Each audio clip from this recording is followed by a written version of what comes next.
Bonsoir tout le monde, tellement de sujets à traiter et il se trouve que dans un peu moins d'une demi-heure, vous avez une prise de parole de Donald Trump. Alors, on va ouvrir là-dessus parce que il y avait un bain de sang annoncé sur les marchés financiers. Donald Trump a réussi à le retarder d'une journée. C'était assez marrant d'ailleurs parce que vous voyiez à l'époque plein de, vous savez, de salariés qui se prennent pour des traders et qui vous donnent des conseils en bourse, qui disaient mais non, pas du tout, c'est le moment de poser ses meilleures longues. Ça fait partie des conneries que j'ai vues sur X à ce moment-là. Alors qu'en fait, bon, tout le monde savait que l'ultimatum de Trump n'avait pas été suivi des faits, et à partir du moment où il n'avait pas été suivi des faits, eh ben, évidemment, les marchés allaient dévisser. Alors ça a commencé, puisque le soleil se lève encore à l'est, ça a commencé avec le Japon, la bourse de Tokyo a dévissé, ensuite vous avez eu la bourse de Séoul qui a dévissé. Alors la bourse de Séoul, ça a été très brutal, hein. Vous avez eu moins 5% sur l'indice consolidé, parce que Séoul a carrément annoncé des restrictions sur les carburants. En fait, ils ont dit, ça y est, il va y avoir du rationnement. Quand vous annoncez du rationnement sur le pétrole pour la Corée du Sud, c'est la première fois que la Corée du Sud est plus rationnée que la Corée du Nord depuis la guerre. Je ne sais pas si vous vous rendez compte. La Corée du Nord n'a évidemment pas annoncé de rationnement sur son pétrole. Bon, non pas que c'est parce qu'elle a une économie fantastique, hein, c'est juste que d'une part, elle est encore connectée au pétrole russe, et d'autre part, elle n'a pas une économie qui nécessite énormément de pétrole.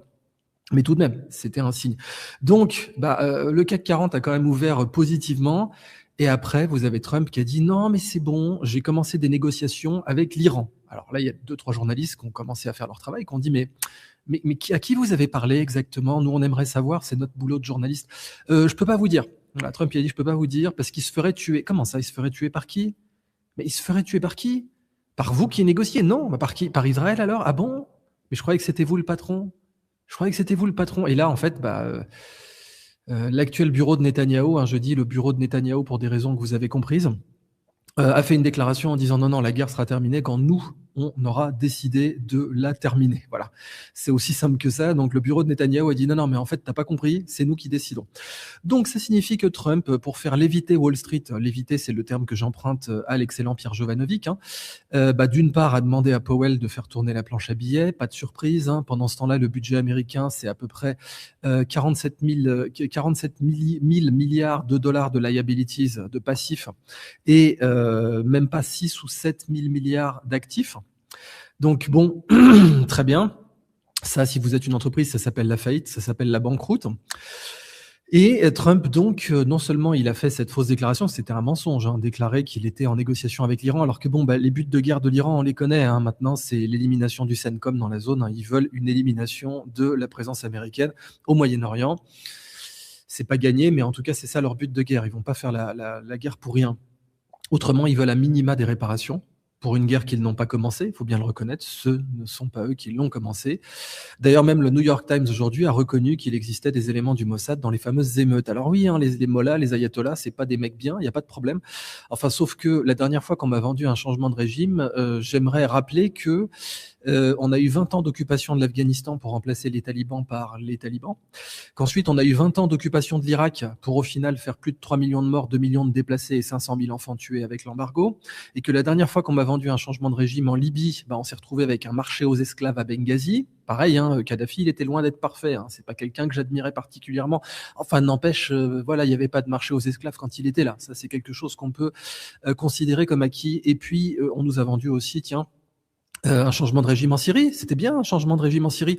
Ah oui, mais finalement, on a un égorgeur en série qui en fait massacre les chrétiens. Ah, c'est ballot, hein. Bon, Bachar al-Assad, il avait plein de défauts, mais il massacrait pas les chrétiens. Bon, donc la prochaine fois qu'on vous voit un changement de régime, soyez un petit peu quand même, voilà, circonspect. Dites oui, très bien, on a passé 20 ans en Afghanistan pour remplacer les talibans par les talibans. Au passage, hein, Afghanistan plus Irak, c'est 3 000 milliards de dollars. Hein. Donc bon, voilà. Moi, maintenant, quand on me vend des changements de régime en me disant machin, il est méchant, je m'arrête pas à ça. Voilà, je m'arrête clairement pas à ça.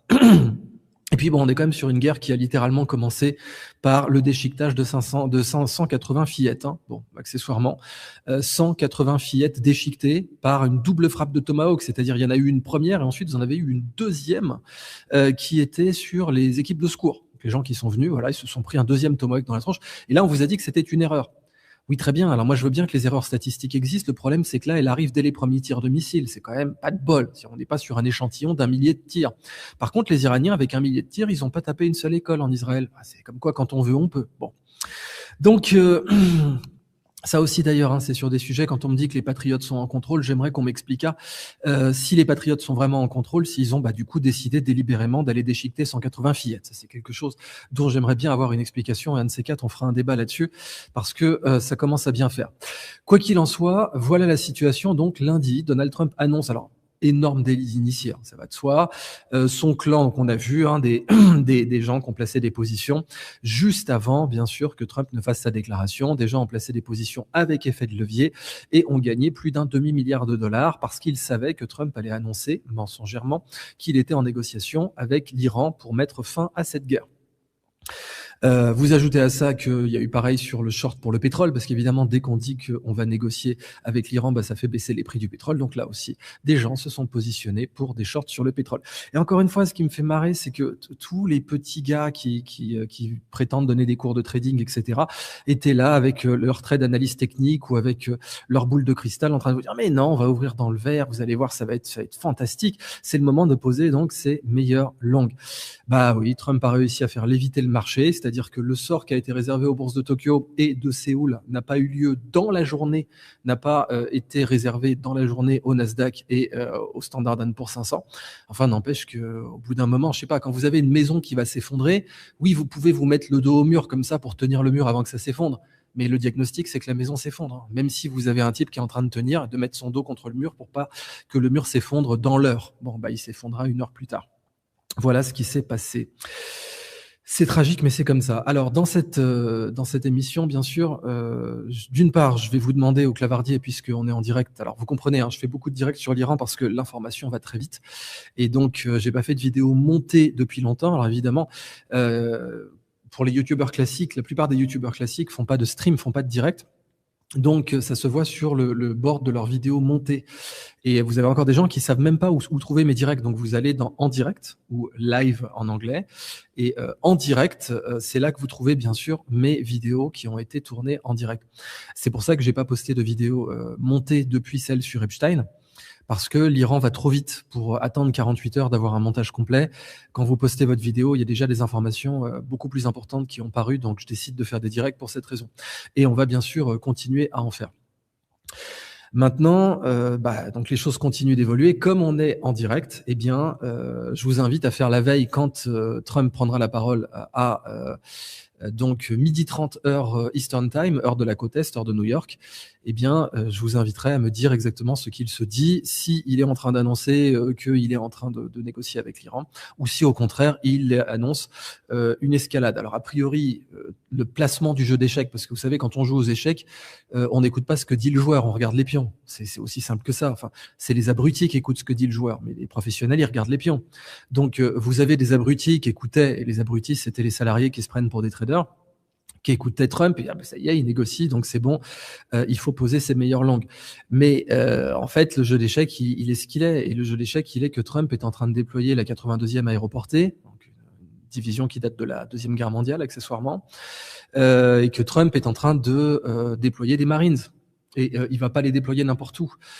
Il annonce qu'il va les déployer sur l'île de Kharg, mais en fait, très certainement, et c'est ce qu'a dit d'ailleurs l'excellent Alexandre Robert, hein, je vous conseille toujours d'aller voir sa chaîne, c'est très certainement une maskirovka, c'est très certainement une diversion. Il va plutôt les déployer soit au Baloutchistan, soit sur l'île qui est donc à l'entrée du golfe d'Ormuz. Mais voilà, le golfe d'Ormuz qui veut dire le golfe d'Ahura Mazda, comme vous le savez, donc ça veut dire le golfe de Dieu pour les Zoroastriens. Donc, voilà, les déploiements montrent que Trump n'est pas du tout en train de préparer une fin de cette guerre. Bien au contraire, il est en train de préparer une escalade. Et il a gentiment le bureau de Netanyahou, ou disons les gens qui sont derrière Netanyahou et qui agitent le cadavre, la marionnette de Netanyahou aujourd'hui, sont en train de lui dire non, mais en fait, on s'arrêtera quand on aura décidé, nous. Voilà. C'est un peu un coup de pression à la Heisenberg dans Breaking Bad. On s'arrête quand c'est nous qui avons décidé qu'on s'arrête. Oui, accessoirement, pendant que je parlais de Netanyahou. Le Wing of Zion, l'avion de Netanyahou, ça fait 23 jours qu'il est en Allemagne. Alors, j'ai pas vérifié s'il y avait un précédent, je suis quasiment sûr que non. Hein. Je connais pas de précédent où un chef d'État laisse comme ça, un chef d'État en exercice, en pleine guerre et tout, laisse son avion présidentiel ou son avion, en l'occurrence de chef d'État ou de chef de gouvernement pour Netanyahou, qui est Premier ministre, le laisse comme ça dans un pays étranger pendant 23 jours. Je connais pas de précédent, donc dites-moi dans le clavardier si vous connaissez un précédent à cela. Si Air Force One, pardon, a été laissé comme ça 23 jours dans un pays étranger en pleine guerre, ou si l'avion présidentiel français a été laissé comme ça dans un pays étranger 23 jours, ou l'avion britannique. Voilà, expliquez-moi s'il y a des précédents. Je serais très surpris qu'il y en ait, hein, honnêtement. Mais ça, c'est la situation. Alors, tout ça se passe à Ramstein, hein. Donc, Wing of Zion, il est à Ramstein aujourd'hui. Et vous avez un excellent journaliste israélien dont le nom m'échappe là tout de suite, mais qui a dit: je vais faire des déclarations dans quelques jours qui vont faire trembler les bases du système Netanyahou. Bon, alors on attend ces déclarations, puisqu'il y a encore des journalistes en Israël qui font leur travail. Si vous ajoutez donc à cela que c'est depuis Ramstein que se coordonnent les frappes contre l'Iran. Voilà, bien sûr, hein, c'est la base depuis Ramstein qui coordonne les frappes sur l'Iran, donc c'est pas tout à fait un hasard. Enfin, n'empêche que, voilà. Donc ça, c'était les premiers points que je voulais voir avec vous. Trump continue à placer ses pions comme s'il allait envahir, c'est un bien grand mot et on va justement le voir dans cette émission, mais comme s'il allait donc placer des troupes au sol. Et vous ajoutez à ça donc que c'est exactement l'escalade qui a eu lieu au Vietnam, hein. Le Vietnam était censé durer très peu de temps, et puis au final, le Vietnam a duré ce qu'il a duré avec l'engagement au sol qu'il a provoqué. Donc là, vraisemblablement, vous auriez exactement toute l'escalade nécessaire pour un Vietnam, c'est-à-dire regarder des marines et des parachutistes qui ont été sacrifiés, qui ont été détruits par l'ennemi, parce que bon, vous serez dans une kill zone, hein. Vous êtes sur une île au bord des côtes iraniennes et vous allez vous faire joyeusement tirer dessus avec les capacités iraniennes qui sont ce qu'elles sont. Donc, ça, c'était le point de départ. Lundi, Trump ment à tout le monde, dit qu'il a entamé des négociations, l'Iran le dément. N'importe quel géopolitologue pouvait savoir qu'il mentait parce qu'on connaît les buts de guerre de l'Iran. Et en fait, l'Iran, aujourd'hui, pour gagner cette guerre, il leur suffit de ne pas la perdre. C'est un peu ça la différence avec les États-Unis. C'est exactement comme le Vietnam, hein. Je vous rappelle ce qui avait été dit au général, je crois que c'était Westmoreland à l'époque, par le Viet Cong, par le FLNC, le Front de Libération Nationale vietnamien, pardon, le FLNV. Qui était donc, Westmoreland leur avait dit: mais vous savez, vous ne nous avez jamais battus sur le terrain, ce qui était vrai. Et le représentant du FLN vietnamien lui avait dit: oui, c'est peut-être vrai, mais c'est complètement hors sujet. Ça n'a absolument aucun intérêt, parce qu'à la fin, on va gagner politiquement. Et en effet, une victoire politique, ça bat une victoire sur le terrain. Or, le FLN vietnamien a gagné politiquement contre les États-Unis et c'était tout ce qui comptait. Donc, ça a été une défaite très humiliante, comme avait dit Charles de Gaulle à Kennedy à l'époque, qui ne voulait pas rentrer dans cette guerre. Je vous rappelle que Kennedy a été assassiné notamment, entre nombreuses raisons, parce qu'il ne voulait pas rentrer dans cette guerre. Eh bien, de Gaulle lui avait dit: vous savez, l'Indochine, le Vietnam à l'époque, nous les Français, nous en sommes partis en marchant, vous les Américains, vous en partirez en courant. Et c'est ce qui s'est passé. Les Américains en sont partis en courant. On se rappelle des images des hélicoptères, des Huey, comme ça, des femmes vietnamiennes qui avaient eu un enfant avec un soldat américain, qui donnaient leur enfant, qui tendaient leur enfant sur le toit de l'ambassade américaine pour qu'il soit pris dans les hélicoptères avant qu'ils partent. Donc, malheureusement, là, on semble être vraiment sur la même dynamique, c'est-à-dire vous avez une guerre, une escalade comme pour le Vietnam, vous avez un clan, vous avez des intérêts qui veulent absolument la guerre, absolument, comme il y avait des gens qui voulaient absolument la guerre au Vietnam. Kennedy a été assassiné notamment parce qu'il ne voulait pas cette guerre. Il y avait plein d'autres raisons, notamment le programme nucléaire israélien, absolument, mais ça, c'était un des enjeux les plus importants. Et au final, Trump a eu des tentatives d'assassinat. Il avait fait toute sa campagne en disant qu'il ne ferait jamais la guerre en Iran. Là, pareil, hein, si les patriotes sont en contrôle, il faudra m'expliquer, donc, bien sûr, pourquoi Ken démissionne. On peut dire: oui, mais Ken, il démissionne parce que c'est une fausse bataille. Très bien, mais il y a aussi J.D. Vance. Alors, pourquoi J.D. Vance, il fait pas une fausse bataille aussi ? Pourquoi J.D. Vance, qui était complètement contre cette guerre? Et ça se comprend, parce que J.D. Vance, en fait, c'est un vrai militaire. Lui, il a fait la guerre en Irak, donc la totalité de sa plateforme, c'était plus jamais ça. La totalité de la plateforme électorale de J.D. Vance, comme colistier de Trump, c'était: j'ai vu ce qu'était la guerre en Irak, et je n'ai pas envie de faire la guerre en Iran. Ça, c'était... Oui, merci de poser la question, Ramstein ou Ramstein. Oui, très bonne question, merci, il y a des gens qui suivent. D'ailleurs, en parlant de quoi, vous avez le Daily Telegraph qui a fait un article qui disait Les chrétiens et le Hezbollah s'allient contre l'empire Epstein au Liban. Magnifique. Bon, évidemment, ils ont supprimé l'article, hein, ils ont reçu un coup de fil, il leur a dit non, c'est pas possible d'appeler ça l'empire Epstein. Voilà. Non, mais c'était vraiment le FLN vietnamien au passage. Hein, pour les gens qui découvrent, le Viet Cong, c'est une insulte. Hein, le vrai nom, c'est le Front de Libération Nationale, bien sûr. Hein. Viet Cong, c'est pas comme ça que les Vietnamiens s'appelaient. Ils s'appelaient le FLN vietnamien. Enfin, FLN tout court pour les Vietnamiens, parce qu'il n'y a évidemment pas d'autre FLN pour les Vietnamiens. Donc, bon, aujourd'hui, on voit que l'État profond a bien collé la pression à Trump. Quels sont les points pour le faire chanter? Ça, c'est vraiment une question qui reste ouverte, hein, et qui nécessitera des réponses. Mais bon, pourquoi J.D. Vance ne démissionne pas? Pourquoi ceci? Pourquoi cela? Et puis, si tout ça a été qu'une maskirovka géante, parce que au bout d'un moment, c'est ça que les théories QAnon déclarent, quoi. Hein. Tout ça, c'est oui, d'accord. Donc ça veut dire que Trump, il sacrifie l'économie coréenne, il sacrifie l'économie japonaise pour tuer l'État profond américain. Il sacrifie l'économie japonaise, il sacrifie l'économie coréenne, il sacrifie 180 fillettes. Voilà. Bon, bah bien sûr. Pas de problème. Et puis Tulsi Gabbard, et puis donc encore une fois Kent, et puis Charlie Kirk, parce que si les Patriotes sont en contrôle, il faudra bien m'expliquer qui a tué Charlie Kirk. Qu'est-ce que c'est? S'ils sont en contrôle, bah, ça signifie que ce sont eux qui ont tué Charlie Kirk. Moi, je comprends pas. Etc., etc. Enfin, il y a plein de trucs qui vont absolument pas. Et là, bah, ce que l'on voit, c'est que les gens les plus proches de Trump, à savoir Tucker Carlson ou Joe Rogan, ou Clayton et Nathalie Morris, tous les gens qui l'ont fait élire, tous les gens qui étaient là, qui ont voté pour lui, qui ont appelé à voter pour lui, bah, se détachent complètement. Même Candace Owen qui était complètement trumpiste.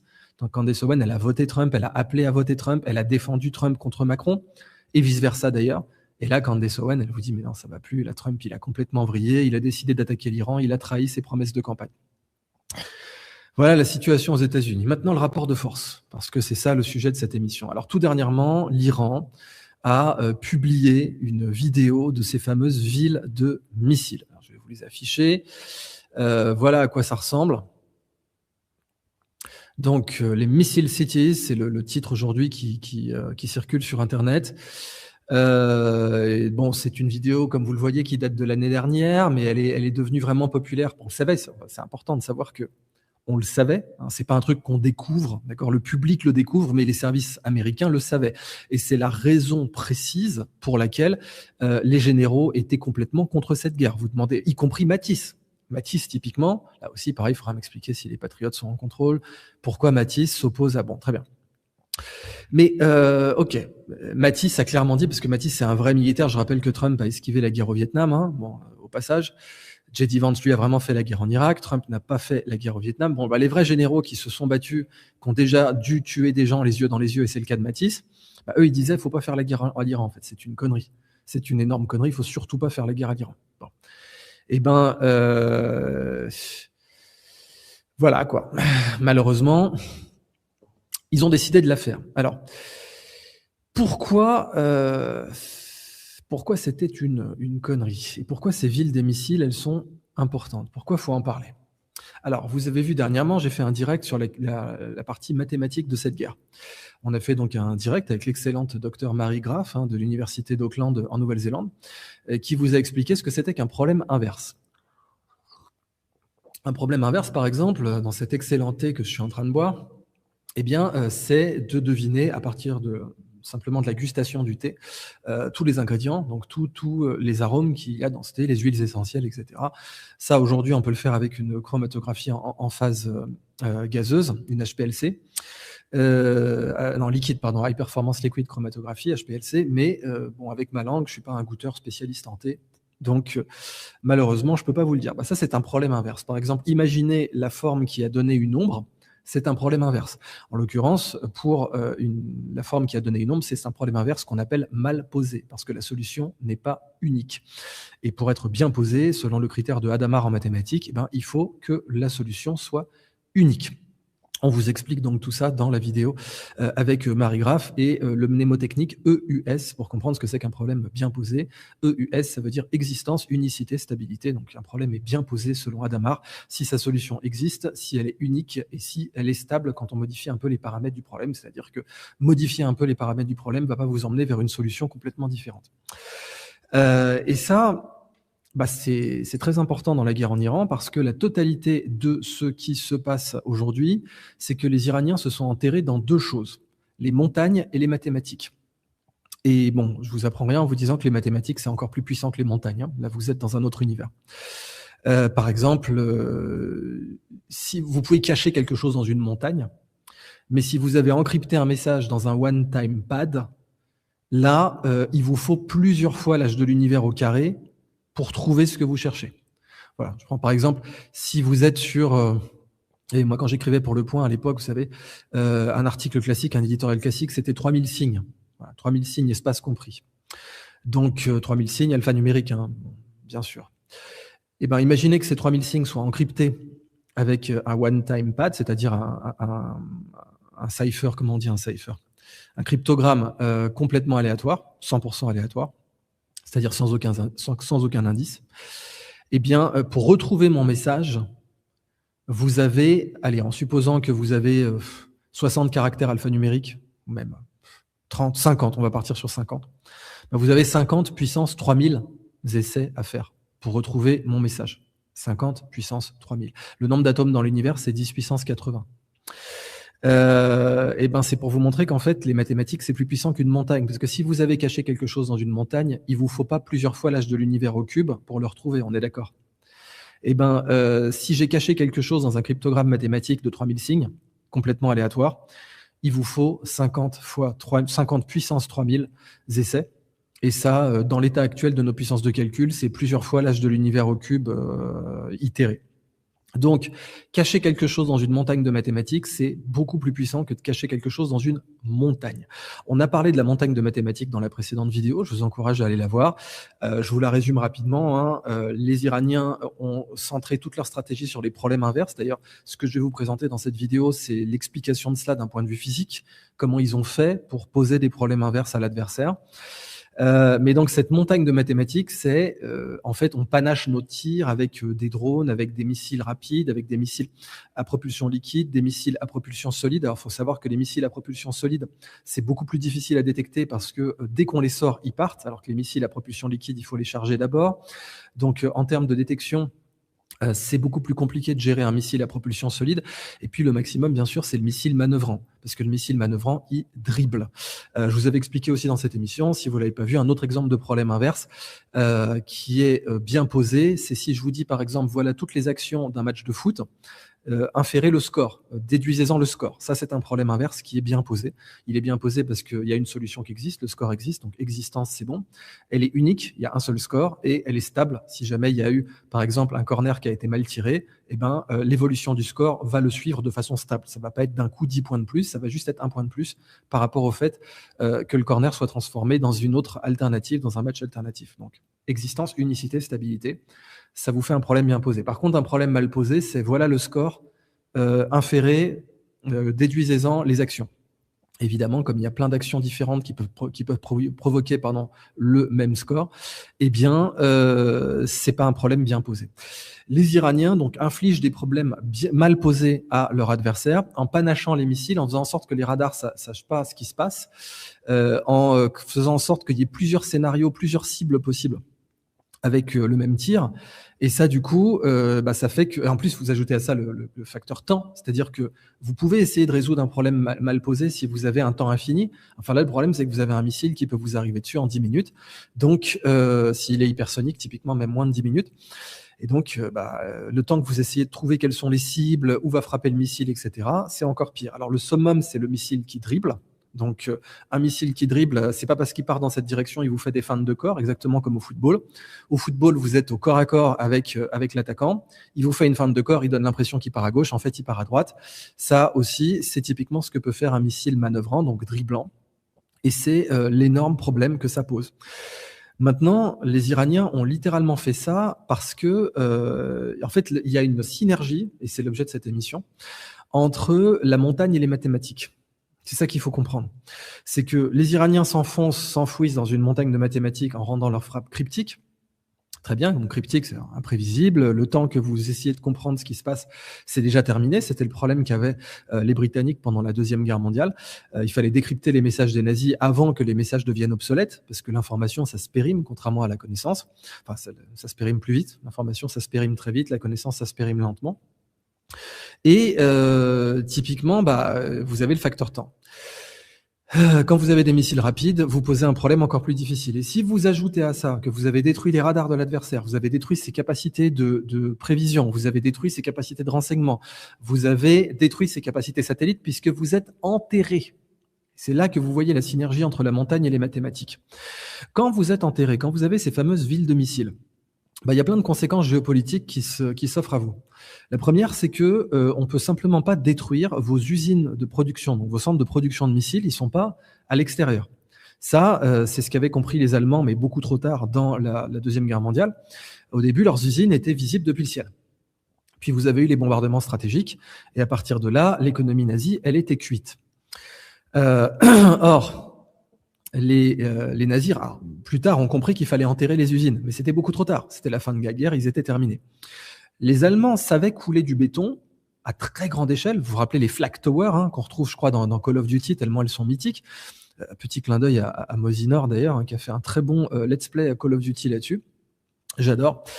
Et les Flak Towers, en fait, après la guerre, on n'a pas pu les détruire tellement c'était du béton coulé massivement. C'est comme d'ailleurs la base de sous-marins de Bordeaux, on n'a pas pu la détruire après la guerre parce qu'il aurait fallu tellement d'explosifs pour la détruire qu'au final, on l'a gardée. Les Flak Towers, on les a gardés, puis aussi bien à Vienne qu'à Berlin, ils en ont fait des boîtes de nuit, des trucs comme ça. Enfin, ça aurait coûté tellement cher et ça aurait détruit tellement de bâtiments autour de s'amuser à les détruire qu'en fait, il valait mieux pas les détruire. Ok.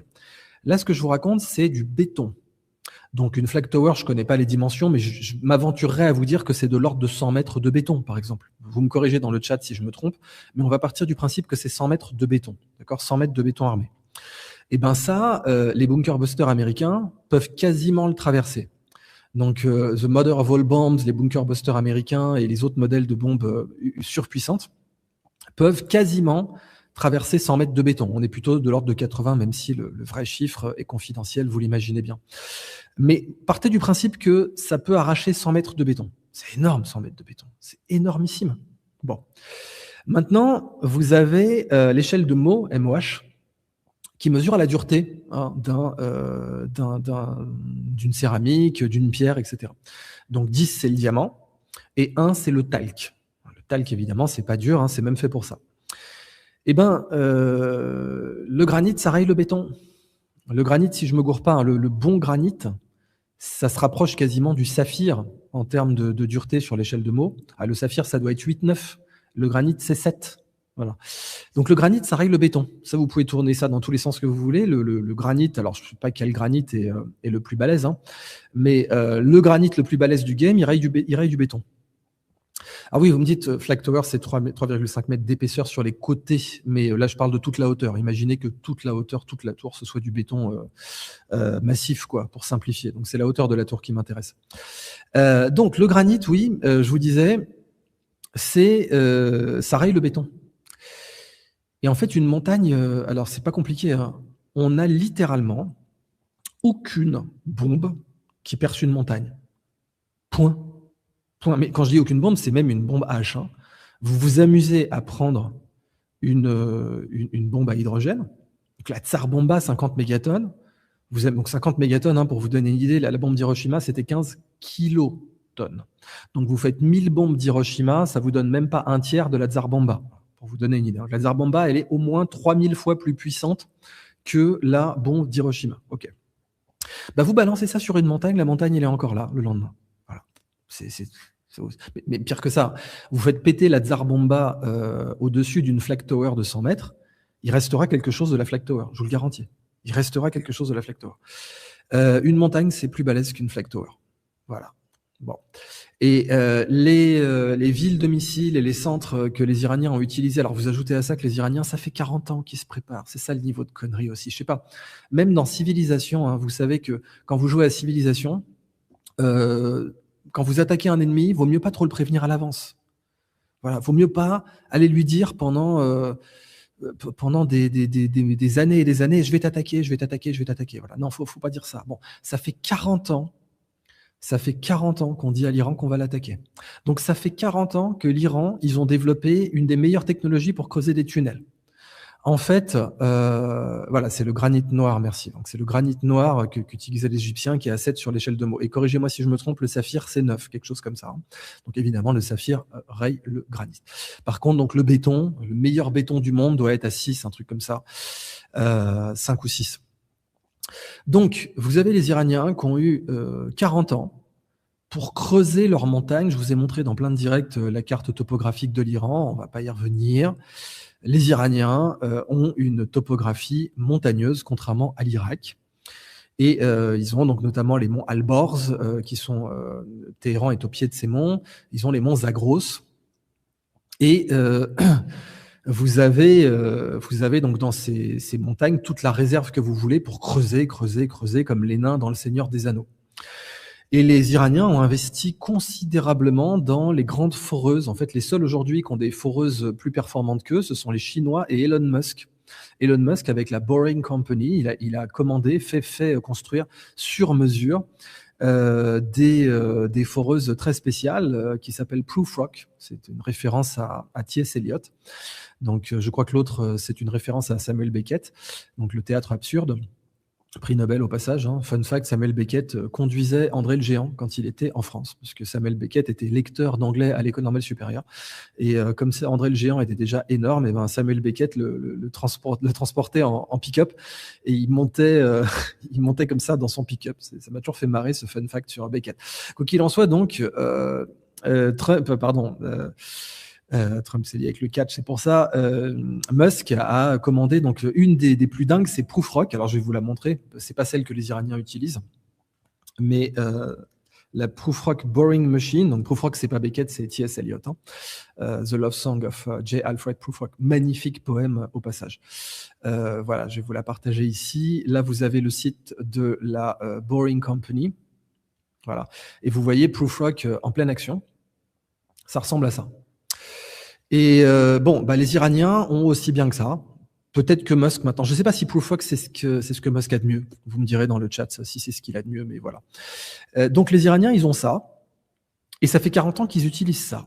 Alors là, vous la voyez qui est en train de taper dans un sol argilo-sableux apparemment. Hein. Je ne suis pas un spécialiste, mais ça ressemble à du sol de Las Vegas. Ça, c'est du sol où c'est facile de creuser. C'est normal parce que justement le but était de creuser à Las Vegas avec ce genre de machine, donc ça m'étonnerait pas que ce soit Las Vegas, surtout quand vous voyez la végétation en arrière-plan, auquel cas on n'est pas sur du granit là, justement. Mais bon, c'est quand vous avez ça, alors les Iraniens d'ailleurs ont une société, j'ai plus son nom en tête là, mais ils ont une société, mettez-la moi pareil dans le chat s'il vous plaît, le nom de cette société iranienne qui est un des leaders mondiaux du creusage de tunnels. Et qu'ils utilisent d'ailleurs pour du civil aussi. Hein. Ils utilisent beaucoup pour faire des constructions civiles, des tunnels, etc., des trains, ce que vous voulez.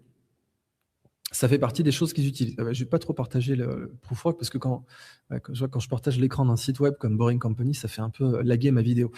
Au passage, si vous en avez marre des pubs, donc moi je ne peux pas les enlever sur Google parce que sinon la vidéo n'est pas indexée, tout simplement. Faut comprendre que YouTube, moi je leur fais perdre de l'argent si je mets une vidéo complètement sans pub. Alors ce que je fais, c'est que je la mets au minimum. Je mets toujours les pubs au minimum. Mais vous avez deux solutions. Soit vous prenez YouTube Premium. Je ne vais pas leur faire de pub, mais franchement, pour moi, c'est bien mieux que Deezer ou Spotify ou Apple Music parce que la musique est incluse et la musique sur YouTube, elle est vraiment très bonne. Donc, quand vous achetez YouTube Premium, vous avez le même prix qu'un Deezer ou un Spotify, mais vous avez la musique en plus, donc je vous le recommande. Ou alors, vous vous inscrivez gratuitement à la mailing list de Scandaria. Donc, vous avez le lien en description, c'est gratos. Et là, on a fait une application où vous pouvez revoir tous les lives sans publicité en mode podcast avec une appli. Donc, vous faites votre jogging, vous faites vos 10 000 pas, comme dirait le Raptor, je le salue d'ailleurs. Et vous avez ça sans pub. Donc voilà les deux solutions que je vous propose. Soit vous prenez YouTube Premium, soit vous prenez gratuitement en vous abonnant à la mailing list de Scandaria, l'application Scandaria qui vous fera les replays sans aucune pub. C'est des solutions que j'ai mises en place parce que voilà. Alors, si vous mettez un bloqueur de pub, il faut bien comprendre que les vues sont pas déduites par Google. Donc par exemple, moi j'ai eu une baisse de vues significative. Mes vidéos ont fait beaucoup moins de vues depuis 2 ans. D'une part parce qu'il y a du shadowban, mais d'autre part parce que si vous utilisez un bloqueur de pub, eh ben YouTube il arrête de compter les vues en fait. C'est comme si vous l'aviez pas vu pour le compteur de vues. Donc vous pouvez le faire. Moi je vais pas vous obliger à faire quoi que ce soit. Mais sachez que la conséquence concrète, c'est que vous n'apportez plus aucun soutien à la chaîne, même avec les vues, puisque le décompteur de vues il est caché tout simplement. Et puisqu'on parle de Scandaria, je vais vous en parler bien sûr pour les pros aussi. Donc Scandaria c'est ma boîte de masterclass en ligne. Et vous avez donc on fait des masterclass enregistrées et des masterclass également live, des masterclass en direct. Donc là, vous avez l'application et la prochaine masterclass live, elle est là. C'est créer une équipe de 20 personnes avec l'IA. C'est notre CTO Philippe Hanel qui va vous donner cette masterclass le 6. Et c'est une vraie dinguerie. Alors, c'est pas Cloudbot. Hein. Nous, on avait tout de suite anticipé que Cloudbot serait une tendance qui durerait un temps. On en a parlé, mais pas plus. Et en fait, là, ça va aller beaucoup plus loin. Honnêtement, c'est plus une masterclass, c'est une monster class. Vous avez la capacité de créer une équipe de 20 avec. Donc, vous allez sur formationlive.scandaria.com/formation live. Donc, vous défilez le site comme ça. Quand vous arrivez sur Scandaria, voilà, en bas, vous avez le petit onglet formation live, voilà, qui s'affiche là. Vous faites s'inscrire et vous avez ici l'inscription. Et en plus, on vous fait l'abonnement. On vous fait un prix spécial si vous vous abonnez à Scandaria en plus. Vous avez 25 masterclass. Bon, vous avez vu les témoignages des clients. Tout le monde surkiffe parce que on fait bien notre travail. Et ça, c'est pour le prix TVA inclus pour les pros parce que les pros récupèrent la TVA. C'est pour le prix d'un cappuccino par mois. Donc là, quand même, on a fait des dingueries parce que j'ai toujours voulu suivre la stratégie d'Arizona. On ne monte pas nos prix. C'est ça qu'on veut faire. Donc, la prochaine Monster Class, la meilleure qu'on ait jamais donnée, comment créer une équipe de 20 personnes avec l'IA. Bien sûr, hein, je vous en parle parce que j'en ai marre de parler que des mauvaises nouvelles. Au bout d'un moment, j'aimerais bien parler des choses positives. Et même si on a la guerre au Moyen-Orient, c'est bien de continuer à faire du bon boulot et d'apprendre à se servir de l'IA. Donc, je reviens aux bunker busters et aux villes des missiles iraniens. Donc, les Iraniens se sont cachés dans 2 choses, les mathématiques et la montagne. Quand vous avez ces villes de missiles, ce qui se passe d'une part, c'est que vous avez donc la capacité d'obfusquer, de cacher les points de tir, c'est-à-dire que vos missiles ils sortent du sol. Vous voyez des images là-dessus qui sont présentées sur X, où vous voyez une trappe qui s'ouvre, le missile qui sort, comme ça, du milieu du désert, ou d'un bout de la montagne, et ensuite ça se referme, et il faut bien comprendre que le point de sortie du missile, il n'indique absolument pas la verticale de votre base. C'est ça toute l'idée de l'obfuscation mathématique. Il n'indique pas du tout la verticale de votre base, il indique un point qui peut être fermé, qui peut être cloisonné, d'où est parti un missile. Donc, vous voyez-vous que le missile est parti d'un endroit, ok. Si vous frappez cet endroit, vous ne ferez aucun dégât. Voilà, ça, c'est la réalité du terrain, qu'encore une fois, les généraux israéliens et américains connaissaient. D'accord ? Cette guerre, elle a été faite pour des raisons politiques, et comme vous le savez aussi, pour des raisons, hélas, religieuses. Mais les généraux qui connaissent le terrain, ils sont au courant de ça. C'est pas moi qui leur apprends tout ce que je raconte. Là, les généraux, ils le savent déjà. C'est leur métier de le savoir. Donc, littéralement, merci à des gens qui disent j'ai travaillé à Lyon avec des PhD iraniens et qui étaient tunneliers. Oui, les Iraniens, ils ont une réputation, merci Alain Antoine de nous le dire, les Iraniens ont une réputation internationale en matière de tunnels. C'est exact, parce qu'ils ont compris que c'était une des technologies absolument stratégiques, mais vraiment stratégiques, pour leur pays. Et ils ont eu 40 ans pour appliquer ça. C'est pas juste, ils ont découvert ça avant-hier et ils ont commencé à creuser des tunnels. Ça fait 40 ans qu'ils creusent des tunnels, les Iraniens. Je sais pas si vous vous rendez compte de ce qu'on peut faire en ayant creusé des tunnels pendant 40 ans. Je sais pas si vous mesurez de votre capacité d'autonomie en termes d'abri anti-atomique, si vous vous faites frapper par une puissance nucléaire. Israël est une puissance nucléaire, les États-Unis sont une puissance nucléaire. L'Iran n'était pas non plus complètement au clair avec la Russie. Donc, à l'époque, en tout cas, quand ils ont commencé. Donc, pareil, s'il y a des frappes nucléaires sur l'Iran, c'est les civils qui vont douiller. Voilà, c'est les civils qui vont mourir. Donc Téhéran, ah oui, il n'y a pas de problème, hein. Téhéran, ça reste une ville de surface, hein. C'est pas des Morlocks, les mecs, ils vivent en surface. Oui, vous aurez tué des millions de civils. Enfin, les capacités militaires de l'adversaire, elles sont toujours là. Vous aurez toujours des missiles hypersoniques dans des endroits que vous ne connaissez pas, depuis des sites que vous ne pouvez pas identifier, et en admettant même que vous les ayez identifiés, ils sont sous 500 mètres de granit, vous allez faire quoi? Tout simplement. Et c'est ça le problème, si vous voulez. Et encore une fois, je ne peux pas insister suffisamment sur le fait que non seulement c'est le problème, mais les généraux le savaient. Point. Les généraux savaient que les Iraniens creusaient la montagne comme les nains dans Le Seigneur des Anneaux. C'était Karakdoun, le truc, d'accord? Et la seule chose qui pourrait les faire sortir, c'est un balrog jailli des profondeurs. Voilà. On en est là. Et vous ajoutez à ça que littéralement le chef des assassins, donc, le fort Alamout, était dans l'actuel territoire de l'Iran aujourd'hui. On l'appelait le vieux sous la montagne. D'accord? Et ça a littéralement donné le mythe du roi sous la montagne. D'accord, le mythe du roi sous la montagne que vous retrouvez dans Le Seigneur des Anneaux, hein. King under the mountain. Bah, ça, c'est un leitmotiv de la littérature néo-médiévale et ensuite de la Renaissance, qui remonte jusqu'au vieux sous la montagne des assassins. Voilà.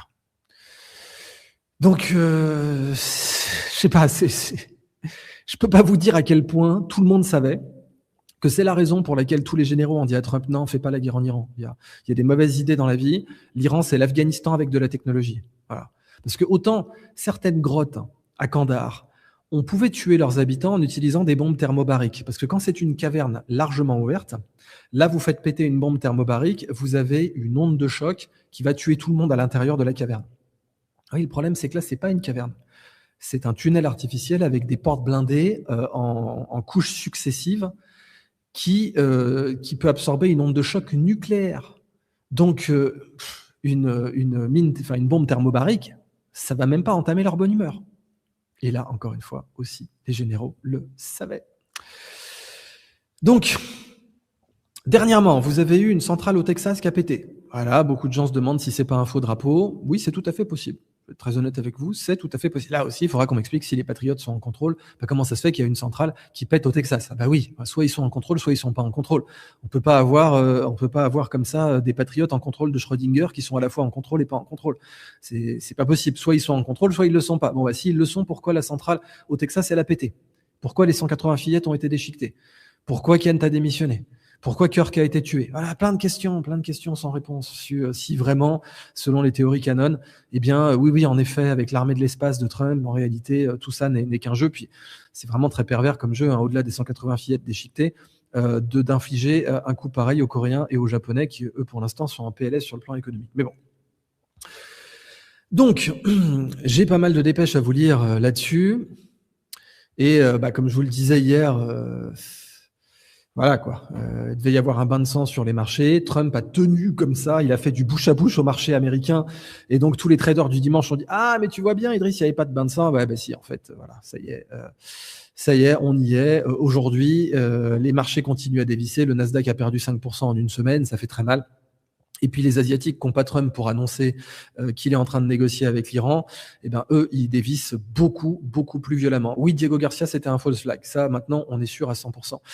L'Iran l'a confirmé. Hein. Diego Garcia était un false flag. Et à mon avis, ce qui s'est passé au Texas, c'est exactement du même métal. Qui a tué Charlie Kirk, ça me semble assez évident. Hein. Il s'est fait tuer comme Kennedy parce qu'il ne voulait pas cette guerre.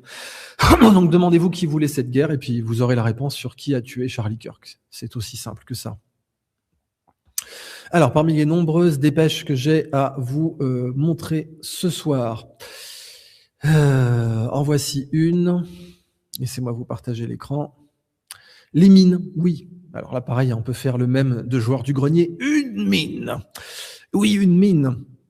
Bah oui, on m'avait dit que, parce que Trump, faut comprendre que ça fait quand même 15 jours qu'il dit qu'il a gagné. Hein. Bon, il a gagné, mais il négocie. Bon, d'accord. Il a gagné, mais le détroit d'Ormuz, il n'est pas ouvert aux navires américains. Oui, il faut comprendre que le détroit d'Ormuz, il est ouvert, il n'est pas fermé. Hein. Mais il est ouvert avec un tarif. Voilà, Trump, il faisait des tarifs aussi, des tarifs douaniers. Les Iraniens, ils font pareil.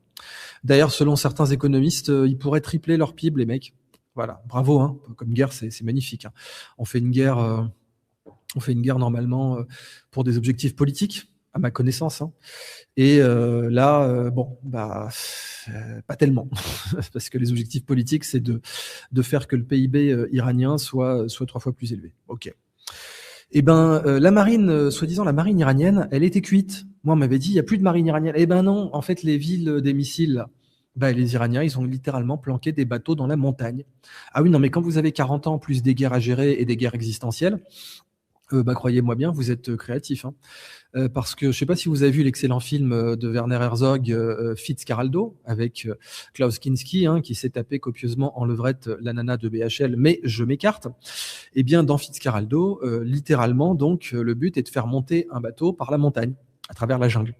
Et ce cinglé de Herzog, elle l'a fait pour de vrai. Il a vraiment pris un bateau pour le tournage. Voilà, Herzog, il était encore plus fou que Kinski. C'est comme ça qu'il arrivait à diriger Klaus Kinski, qui, comme vous le savez, était complètement fracassé dans sa tête. Et dans Fitzcarraldo, donc, vous faites monter un bateau dans la montagne. Et ben, les Iraniens, ils ont Fitzcarraldé pendant 40 ans. Voilà. Dites-vous bien ça. Les Iraniens, ils mettent des bateaux dans les montagnes, en fait. Alors, évidemment, c'est pas du bateau de la taille de Fitzcarraldo, mais les petits bateaux que vous voyez là, ils sont planqués dans la montagne. Voilà, donc vous avez des bases cachées qui sont creusées dans la montagne, et ils vous sortent ces bateaux avec des mines, ils vous sortent des drones marins, ils vous sortent, alors question sous-marin, ils ont tout ce qu'il faut, il n'y a pas de problème aussi, hein. Pareil, avec des entrées dans la montagne, comme dans James Bond, hein.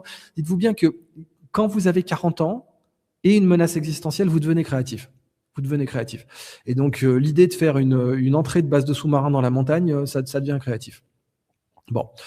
Et ben là, c'est ce que les Iraniens ont fait. Donc, vous voyez ces speedboats avec des mines. Et ça, les Iraniens, any day of the week, ils peuvent les balancer, ils peuvent les télécommander, etc. Bon, moi, je suis là pour vous informer. Je suis pas là pour vous dire qu'il faut être pro-Iran, pro-américain, pro-Israël, pro-russe, pro-chinois. Vous êtes pro qui vous voulez, hein. Qui vous soutenez dans la vie, ça vous regarde complètement. Et c'est tant mieux. Vous devez être libre. Mais par contre, en termes d'information, faut pas faire comme en Ukraine. Il faut pas dire: ah oui, les Russes, ils ont des puces de machines à laver pour leurs missiles. Il faut arrêter les conneries 5 minutes. Il faut informer le public. Parce que le premier devoir de la charte de Munich, en fait, c'est d'informer le public. Eh ben, je suis au regret ou à l'avantage selon qui vous soutenez. Mais rappelez-vous quand même qu'une guerre, c'est pas un match de foot et qu'il faut soutenir la paix à la fin, hein. Il n'y a pas de camp, hein. On n'est vraiment pas dans un virage à Hauteuil pour un match du PSG, hein. Le but, c'est de soutenir la paix. Le but, c'est quand même d'éviter qu'on ait la Troisième Guerre mondiale. Donc, on n'y est pas encore. Tant mieux. Mais le but, c'est d'éviter qu'il y ait la Troisième Guerre mondiale. Ça, c'est quand même l'objectif. D'accord ? Et là, il y a des gens qui peuvent l'éviter. Et vous avez parmi ces gens, même des gens qui sont absolument et frontalement sionistes. Si vous avez un sioniste qui est anti-guerre dans la situation actuelle, mais il vaut 10 pro-palestiniens. Parce qu'un sioniste qui est anti-guerre, il va être beaucoup plus écouté. Donc aujourd'hui, c'est le moment d'aller parler à vos meilleurs potes sionistes et de les convaincre qu'il faut surtout pas faire cette guerre en Iran et qu'il faut l'arrêter immédiatement. Parce que vous en avez certains qui sont messianistes, alors eux, vous n'arriverez pas à les convaincre, je pense, hein. Franchement, à moins que vous soyez le prophète en personne, je pense pas que vous pourrez les convaincre. Mais ceux qui sont laïcs, ou ceux qui sont, allez, à la limite, pratiquants gentiment, mais qui croient pas non plus que le but, c'est d'aller faire péter le Dôme du Rocher et Al-Aqsa, et de construire un temple Disney, parce que c'est un temple Disney, on va pas se le cacher, hein. Ce que les mecs du Texas veulent construire, c'est un putain de temple Disney. C'est Epcot Center à Miami, hein, ça. Dieu n'a rien à voir là-dedans. Nabi Sulaiman ou Shlomo Rabnou, il a rien à voir là-dedans. Je vous le dis clairement. Je voudrais être très clair avec vous. Lui, quand vous lui montrez ce machin en plastoc qu'ils veulent construire, voilà, il n'y a aucun moment il a dit qu'il fallait construire ça. Mais bref, je m'écarte, on en parlera dans une autre vidéo. Mais c'est en tout cas, ce qu'il faut comprendre, c'est que le but, c'est pas d'être dans un camp ou dans un autre. Le but, c'est d'être dans le camp de la paix. La paix, la paix, la paix. Et que quiconque vous recrutez dans ce camp, il est dans le camp des gagnants. Même si vous voulez citer le Coran, il y a le camp des gagnants et le camp des perdants. Et le camp des gagnants, c'est le camp des gens qui ont fait la paix. Voilà. Ça, faut être absolument clair avec ça. D'ailleurs, pour les chrétiens, hein, c'est une béatitude, hein. Heureux soient les gens de paix. Voilà. Donc, c'est une des béatitudes qui est clairement déclarée par Jésus. Donc, bon. Et dans Isaïe, pour les Juifs, à un moment donné, il faut transformer son épée en charrue.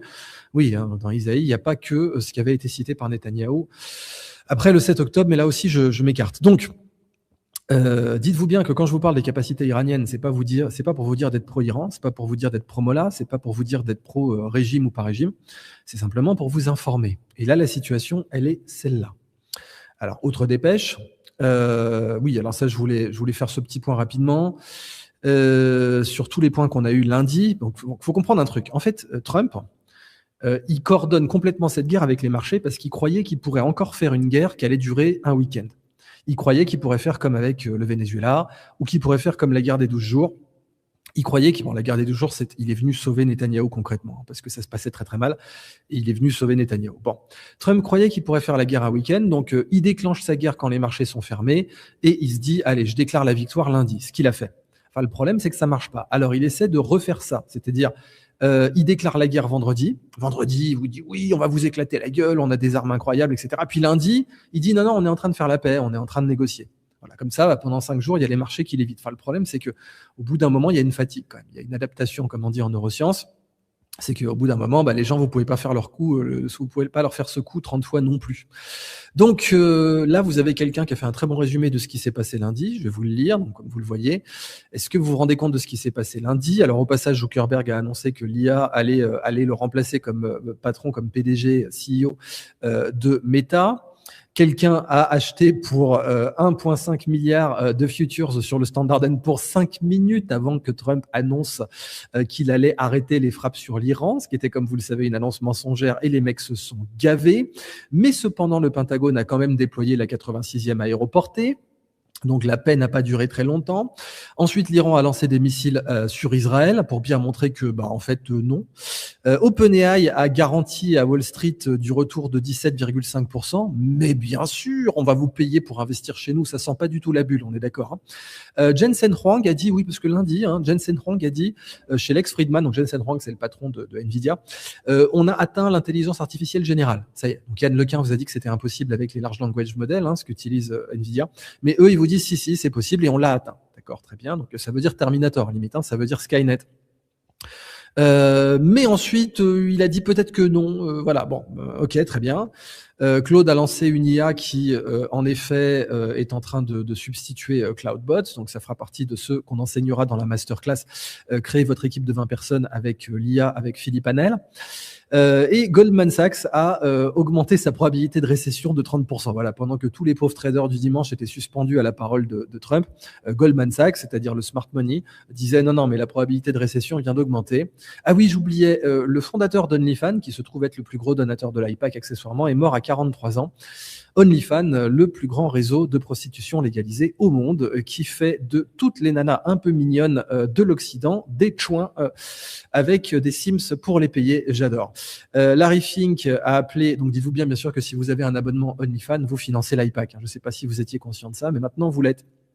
Larry Fink a appelé la tokenisation le nouvel Internet, voilà, après avoir dit que le Bitcoin était du blanchiment d'argent. Il s'en est passé des choses ce lundi, mais dans la vraie vie, voilà, en face, vous avez un compte que je vous encourage à suivre. Alors, les dépêches sont générées par Riyad, ce mec, Shannon Carnsel Pereira.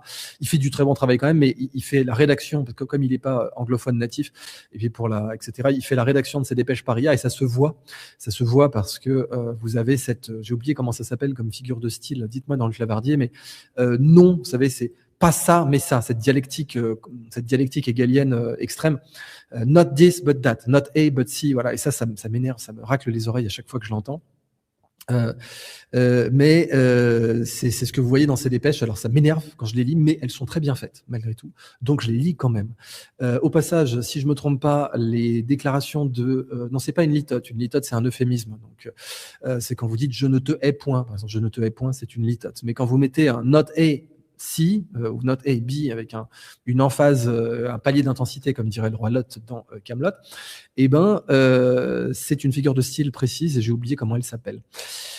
Donc, quoi qu'il en soit, il vous dit, voilà, regardez, la Corée a commencé à rationner le pétrole. Voilà, ça c'était les signaux. Ça c'était les signaux qu'il fallait, parce que la Corée du Sud, c'est quand même un pays, enfin comme le rappelle Charles Gave, l'énergie transformée, c'est l'économie. Et l'économie, ce n'est que de l'énergie transformée. Et la Corée du Sud, elle est passée du PIB par habitant de la Somalie dans les années 50 à un PIB par habitant supérieur à la France aujourd'hui. Et elle fait ça en convertissant de l'énergie. Donc, si elle annonce qu'elle doit racler les fonds de tiroir et qu'elle doit rationner le fuel, ce qu'elle a littéralement annoncé, eh ben, ça pue du cul. Et c'est bien pour ça que la bourse coréenne s'est effondrée. Donc pendant que Trump faisait léviter la bourse, eh ben, la bourse coréenne, elle s'effondrait. Donc là aussi, si les patriotes sont en contrôle, c'est pas très sympa de leur part d'avoir explosé la bourse d'un pays allié, mais ok, bon. Donc ouais, dites-moi comment s'appelle cette figure de style, sinon j'en dormirai pas la nuit. Voilà, ça c'est un autre très bon compte que je vous recommande, c'est Sprinter Press. Aujourd'hui, les Américains ont quitté leur camp Victory, tout un symbole. Hein. Donc en Irak, le camp Victory a été évacué. Voilà, c'est ça, on gagne. Hein. We are winning, comme dirait Joaquin Phoenix dans le Napoléon de Ridley Scott. We are winning. Ouais, we are winning. We are winning, mais littéralement, on est en train d'évacuer le camp Victory en Irak. Voilà, c'est de la victoire. Dis donc, ça c'est de la victoire où je m'y connais pas. Ça faisait 22 ans que ce camp était occupé et que l'Iran et ses alliés essayaient de faire virer les Américains d'Irak, avec notamment les milices chiites qui n'ont fait que monter en puissance depuis l'invasion américaine. Et il a fallu attendre cette guerre pour que les missiles iraniens frappent cette base. Et maintenant, vous avez donc ce que Sprinter Press nous dit très bien, hein, c'est une très grosse victoire pour l'Iran. Voilà. C'est une très grosse victoire pour l'Iran. Oui. Et malheureusement, c'est pas bon. Qu'est-ce que vous voulez que je vous dise? Donc là, vous avez quelqu'un qui va plier. Il y a toute une règle pour plier un drapeau, en particulier le drapeau américain. C'est très très bien fait. Mais we are winning. Bon. Mario Naufal qui vous dit le suprême leader iranien a prétendu avoir, selon Yediot Aharonot, qui est un des plus grands journaux israéliens d'ailleurs, Meron Rapoport avait travaillé pour Yediot Aharonot. Et donc il y aurait Witkoff et Kushner. Alors pareil, faut m'expliquer à quel moment vous envoyez Witkoff et Kushner pour négocier. Les mecs, c'est des promoteurs immobiliers au départ. Il faut envoyer des vrais diplomates à un moment. Faut réfléchir. Ben non, Witkoff et Kushner sont en ce moment au Pakistan. Et d'ailleurs, ils viennent de rentrer. Hein, c'est les mouvements des avions qui l'indiquent. Alors au passage, au début, les bourses israéliennes se portaient bien. C'est ce qu'on avait dit avec Meron Rapoport. Et c'est vrai qu'au début, les bourses israéliennes se portaient bien tout simplement parce qu'on pensait que la guerre serait courte et qu'il y aurait un changement de régime. Donc là, forcément, c'était les bourses au plus haut. Et puis surtout, beaucoup de valeurs à la bourse de Tel Aviv sont des valeurs du complexe militaro-industriel. Donc en cas de guerre courte, ce sont des valeurs qui vont monter.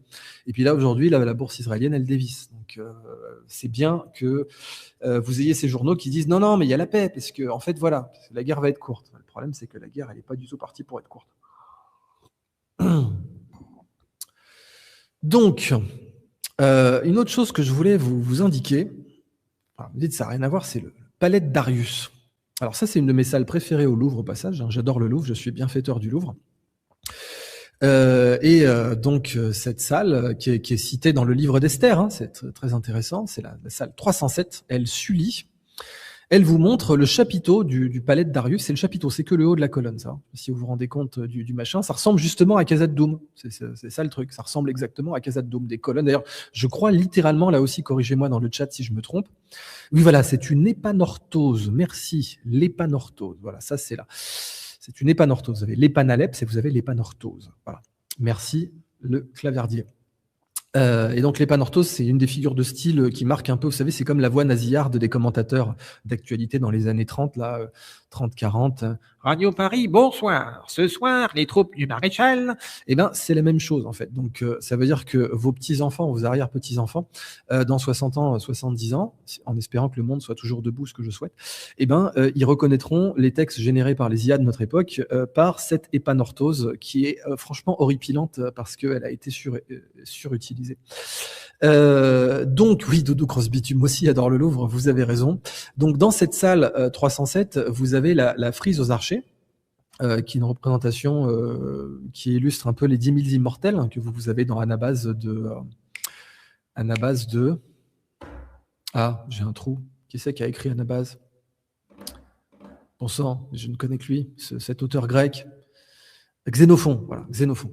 Dans l'Anabase de Xénophon, et donc vous avez les 10 000 immortels qu'on appelait comme ça parce qu'ils étaient remplacés quand un mourait. Et donc vous voyez le chapiteau dessus. Alors là, c'est du calcaire, mais ça vous montre comment ils creusaient les pépères déjà à l'époque. Et dans les mêmes montagnes, il n'y a pas que du calcaire, vous avez aussi des gneiss et des roches métamorphiques comme le granit. Et évidemment, quand vous voulez creuser une ville des missiles, vous creusez là-dedans. Ce qui fut promptement fait. Donc voilà, ça fait longtemps. Hein. Dites-vous bien que dites-vous, oui, hein, c'est voilà pour tous les profs de français qui nous suivent ou tous les profs de techno. Oui, si vous voulez apprendre quelque chose à vos élèves, dites-leur bien qu'aujourd'hui les panorthos a tendance à signaler la rédaction IA et vous allez pouvoir briller dans les dîners en disant ça. Les panorthos aujourd'hui, c'est un peu comme la voix nasillarde des actualités françaises dans les années 40. Donc en tout cas, à l'époque, les Iraniens, les Perses, ils creusaient ça. Et ils vous excavaient du gros calcaire pour faire ça, qui est littéralement que le chapiteau. La colonne, elle fait 4 fois cette hauteur. Hein. Et vous avez une idée de la dimension, parce que les rambardes, là, elles font à peu près la moitié d'une hauteur d'homme. Hein. Donc ça vous donne une idée de la taille du chapiteau.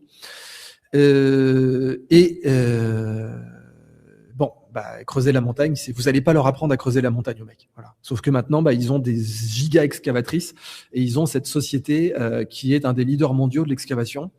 Donc, oui, ils creusent la montagne depuis 40 piges.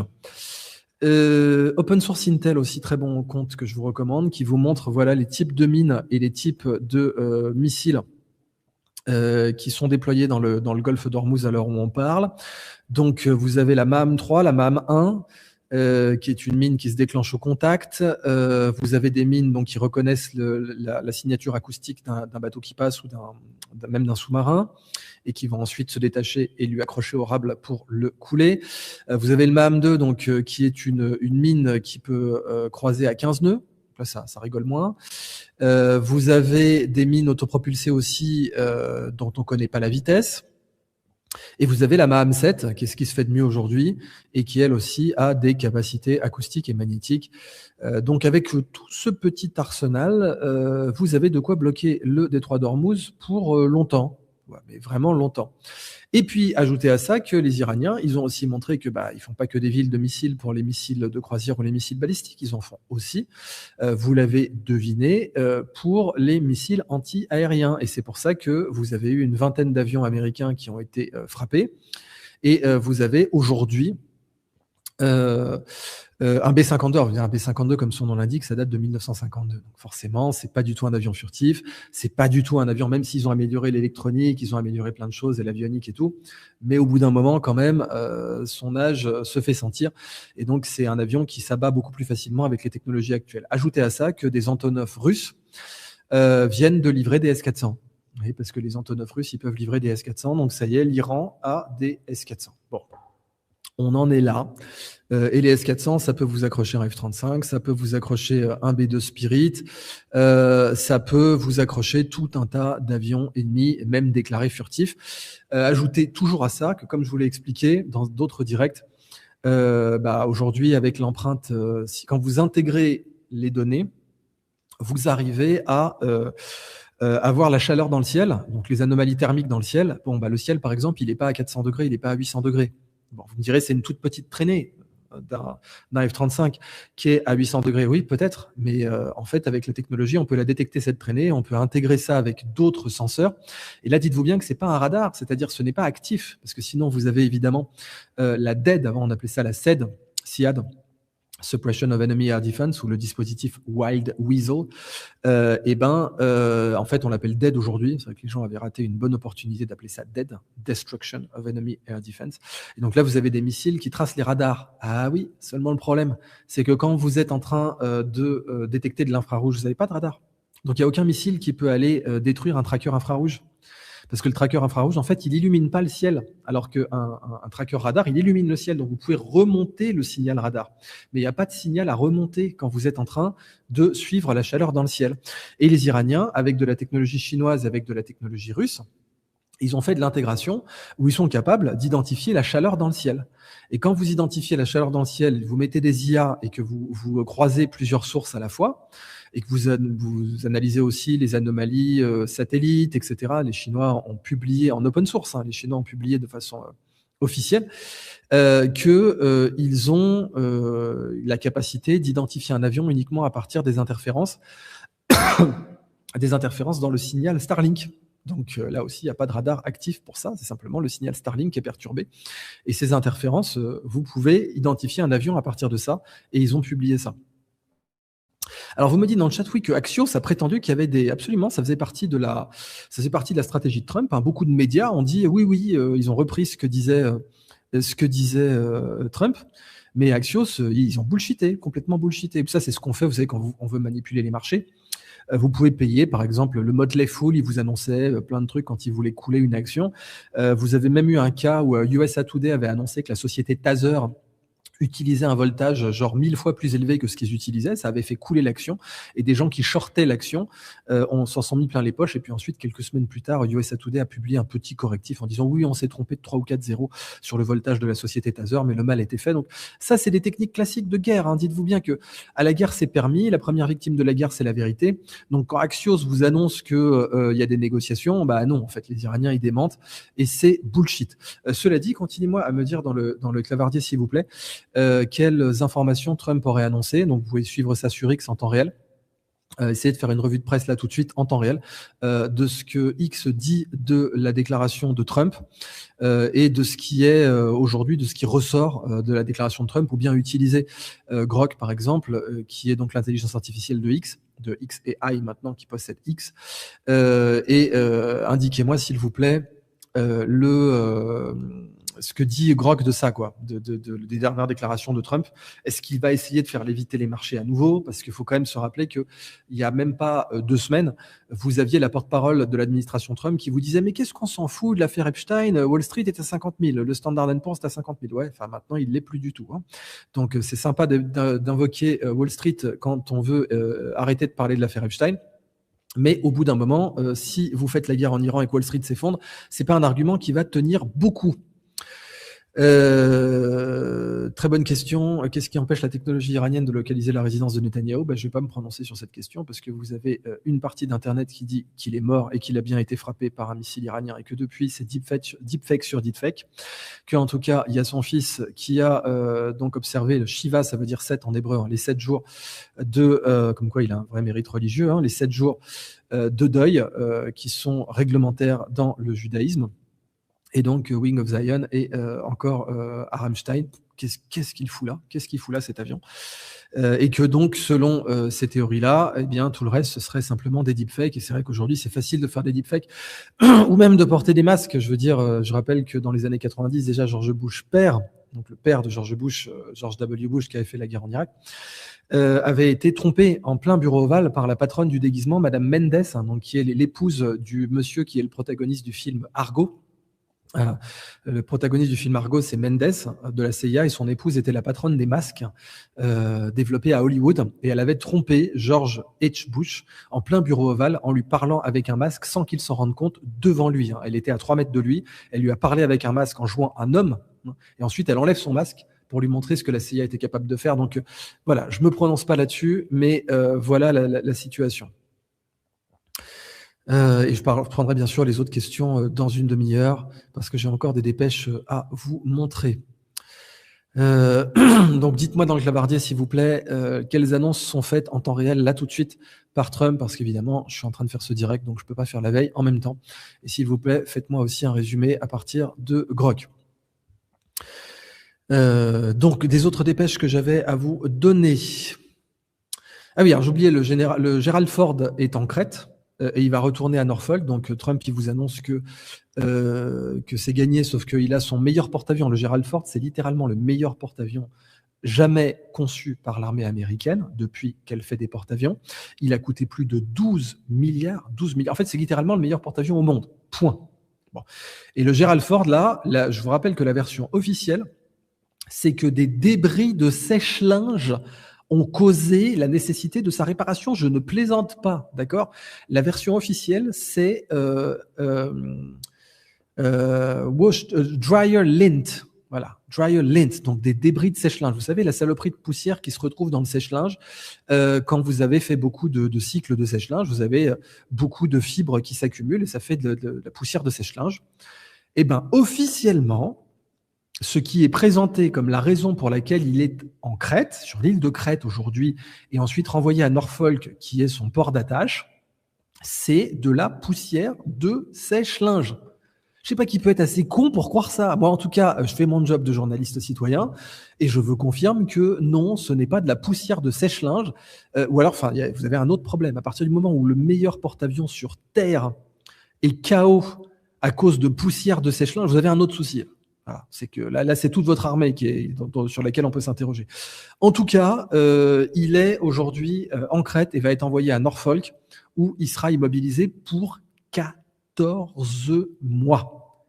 14 mois. Donc, il est hors de combat. Voilà. Concrètement, il est hors de combat. C'est ça que ça veut dire. Bon, très bien. Dans les informations. Donc, le 82e aéroporté arrive, comme je vous l'ai dit. Et les Américains ont quitté l'Irak. Alors, je vais vous ouvrir d'autres dépêches, parce que bon sang, il y en a. Et j'espère avoir le temps de vous les faire toutes. Mais c'est une actualité vraiment. Alors, il y a certaines dépêches, je les sélectionne et ensuite le compte X n'existe plus. Donc ça, c'est assez tragique. Donc c'était un compte qui s'appelait Jihoon et il est déjà supprimé de X, comme quoi. Tac.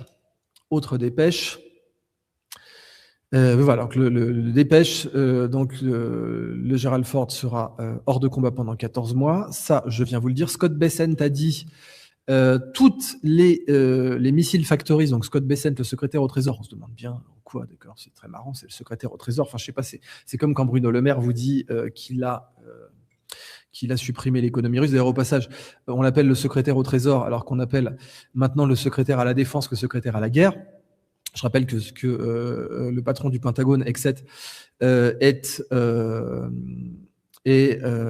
appelé le secrétaire à la guerre maintenant. Bon, et pourquoi on appelle le secrétaire au Trésor? On l'appelle pas le secrétaire au déficit, parce que les États-Unis sont en train de taper les 40 000 milliards de déficit, 40 000 milliards. Donc il n'y a pas de trésor aux États-Unis, il n'y a que du déficit. Alors rappelez-le, s'il n'y a pas de paix, s'il n'y a pas de défense et qu'il y a la guerre, et qu'on appelle donc le ministre de la Défense le ministre de la guerre, le secrétaire à la guerre, le secrétaire au Trésor, vu qu'il n'y a pas de trésor, il n'y a que du déficit, on devrait l'appeler le secrétaire au déficit. Quoi qu'il en soit, Scott Bessent a dit oui, on a détruit toutes les missile cities, il a dit les usines, hein, c'est ça qu'il faut comprendre. Il n'a pas dit les missile cities, parce que là, ça amènerait les gens à se poser la question de que sont ces missile cities et où elles sont. Et il a dit on les a toutes détruites. Non, en fait, il ment. Non seulement il ment, mais en plus, c'est pas du tout son métier, puisqu'il est secrétaire au Trésor. Donc, vous avez Mario Naufal qui a, dans cette autre dépêche que je vous affiche, rapporté donc cette interview sur Fox News. Vous avez un journaliste qui demande à Trump à qui il parle. Vous savez, oui, en fait, Steve Witkoff, il parle à quelqu'un pour l'Iran. Donc, déjà, la question, c'est, OK, l'Iran, Trump, il faut bien comprendre que là, Trump se contredit complètement. Trump avait dit, oui, on a décapité l'exécutif iranien, il n'y a plus personne avec qui discuter. Et juste après, il vous dit, on parle à quelqu'un. D'accord, mais le problème, c'est que l'exécutif iranien, en effet, il s'est mis en mosaïque. C'est le terme technique qu'on utilise aujourd'hui, la mosaïque du commandement iranien. Et cette mosaïque, elle est décentralisée. Donc la question à se poser, c'est qui a l'autorité de négocier une paix? Alors oui, est-ce que c'est le leader suprême, par exemple? Auquel cas, est-ce que c'est à lui qui parle? Le problème, c'est qu'à chaque fois que les Américains ont négocié avec les Iraniens, ils les ont tapés juste derrière. Donc le leader suprême, il va certainement pas s'exposer, sachant qu'en pleine négociation, on peut l'assassiner. Et que c'est pas on peut, c'est que ça a déjà été fait plusieurs fois. D'une part avec le Hezbollah, qui est un proxy iranien comme chacun le sait, et d'autre part avec l'Iranien, avec le leadership iranien. En pleine négociation sur les accords nucléaires, vous avez eu une frappe. Donc le seul qui peut négocier, c'est le leader suprême, et il a aucune chance de s'exposer pour négocier. Donc, vous avez un journaliste qui fait son travail et qui demande à Trump à qui il parle. Et Trump lui dit, je peux pas vous en parler, parce que sinon, il se ferait tuer. Donc attendez, vous êtes en pleine négociation et vous dites on va tuer les gens avec qui on négocie. Non, ça veut dire que c'est pas toi qui peut tuer, ça veut dire que c'est l'administration Netanyahou. Et ça, en effet, ça a l'air de poser un certain problème, vous en conviendrez.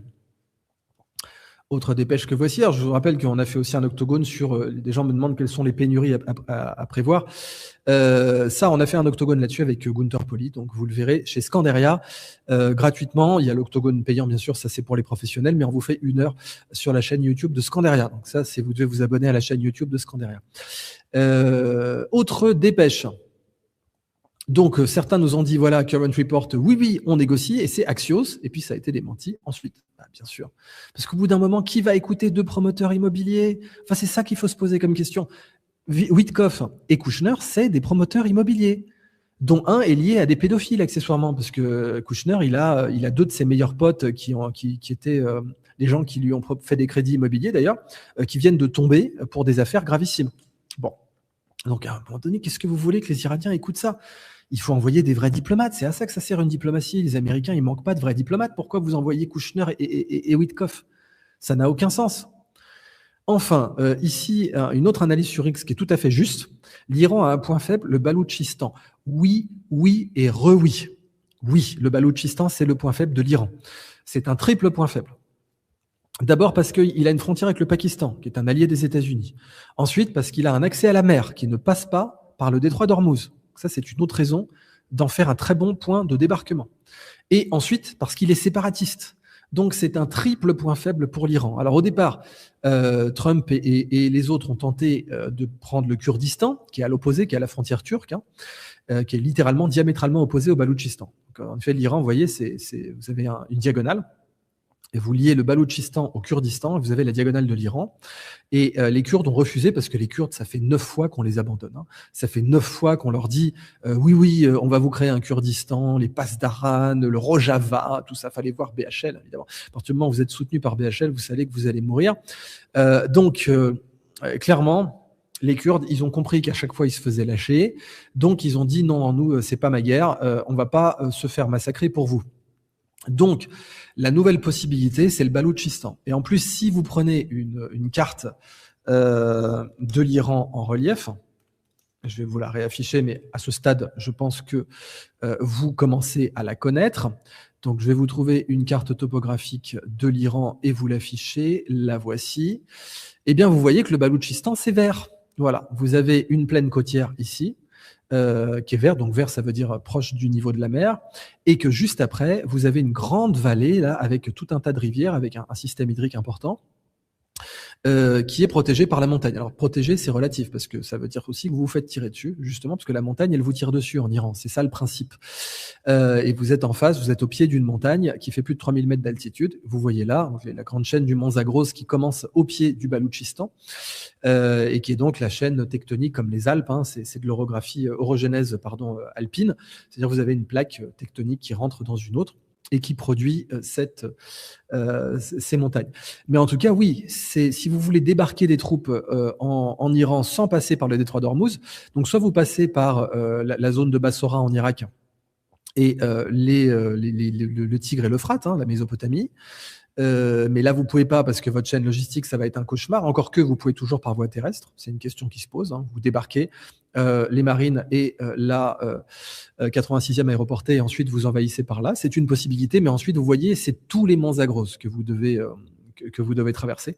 Soit vous débarquez au Baloutchistan où les indépendantistes baloutches sont dans votre camp et où vous avez une chaîne d'approvisionnement avec le Pakistan qui est votre allié. C'est la raison pour laquelle la CIA a fait un coup d'État pour virer Imran Khan, qui lui n'était pas un allié des États-Unis, parce que les États-Unis avaient besoin d'avoir une alliance encore...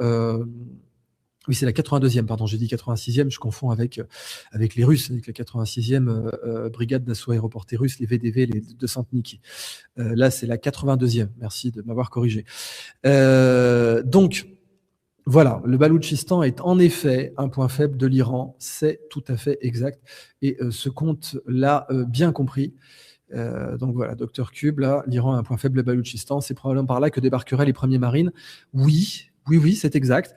Et du coup, ça veut dire que parler de l'île de Karg, c'est une diversion. Et c'est clairement ce que dit Alexandre Robert sur sa chaîne History Legend.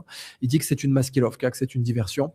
D'en parler 24 heures sur 24 dans les médias, en fait, les marines et la 82e aéroportée débarqueraient plutôt ici, ce qui ferait beaucoup plus sens que de s'amuser à traverser le détroit d'Ormuz qui est miné, qui a des drones marins aériens et aériens, les deux, voilà. Donc bon, alors justement, voici le carnet de déploiement donc Malcolm Nance, qui fait de l'open source intelligence, et vous voyez qu'il est totalement pro-guerre en Ukraine, hein. Donc c'est pas, là je vous cite pas du compte alternatif, hein, je vous cite du compte vraiment de base. Et ben il vous dit voilà le rôle qui est prêt à déployer. Donc soit pour l'île de Karg, soit, donc, comme je vous l'ai dit, vraisemblablement plutôt pour débarquer au Baloutchistan. Et voilà, donc la 90e aéroportée, la DevGru, qu'on appelait avant la SEAL Team 6, qu'on appelle donc DevGru maintenant, etc., etc. Les bases qui sont mobilisées. Et vous voyez ici tout le rôle pour l'opération Epic Fury, que beaucoup de mauvaises langues appellent déjà Epstein Fury, comme vous le savez aussi. Donc voilà une autre dépêche très parlante, hein, par rapport à Trump qui vous dit oui, ça y est, la guerre est presque finie, je suis en train de négocier, c'est bon. Bon. Plus les manipulations sur les marchés, vous avez aussi Jane Street, hein, pour manipuler l'argent et le pétrole. Jane Street, alors eux, c'est légendaire, hein, ils se sont fait serrer à manipuler dans tous les sens. Et en fait, ils sont protégés parce que la CIA les protège, parce que c'est une arme de guerre. Des organisations comme Jane Street qui manipulent les marchés, bah, c'est exactement comme la raison pour laquelle Epstein ne s'était pas fait arrêter, si vous voulez, ou s'est fait arrêter que quand il y a vraiment eu une sorte de... comme quand vous avez eu une sorte de conspiration, enfin pas de conspiration, mais de coïncidence, vraiment pas de bol, quoi. Epstein a eu, il y a des journalistes aussi très sérieux à Miami qui ont voulu, qui ont continué à enquêter et qui ont fait qu'à Miami, il a fini par se prendre une petite condamnation qu'il a réussi à faire supprimer de sa page Wikipédia, d'ailleurs, comme vous le savez. Mais la raison pour laquelle Epstein était protégé, c'est qu'il rendait des services aux services, justement, la CIA, le Mossad, etc.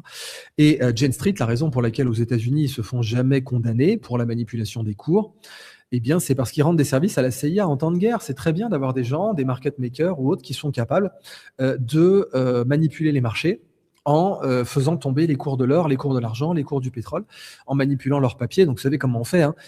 Pour manipuler les cours, il suffit qu'il y ait beaucoup d'échanges de contrats sur le baril. Donc, des contrats, c'est du papier. C'est ça qu'on appelle l'or papier ou le baril papier. C'est un contrat qui dit je m'engage à te livrer un baril à telle date, ça c'est un futur par exemple, et vous avez tout un tas de contrats qui peuvent être faits, et la finance échange essentiellement des contrats. Enfin, pas essentiellement, totalement, la finance n'échange que des contrats en réalité, la finance n'échange que du papier.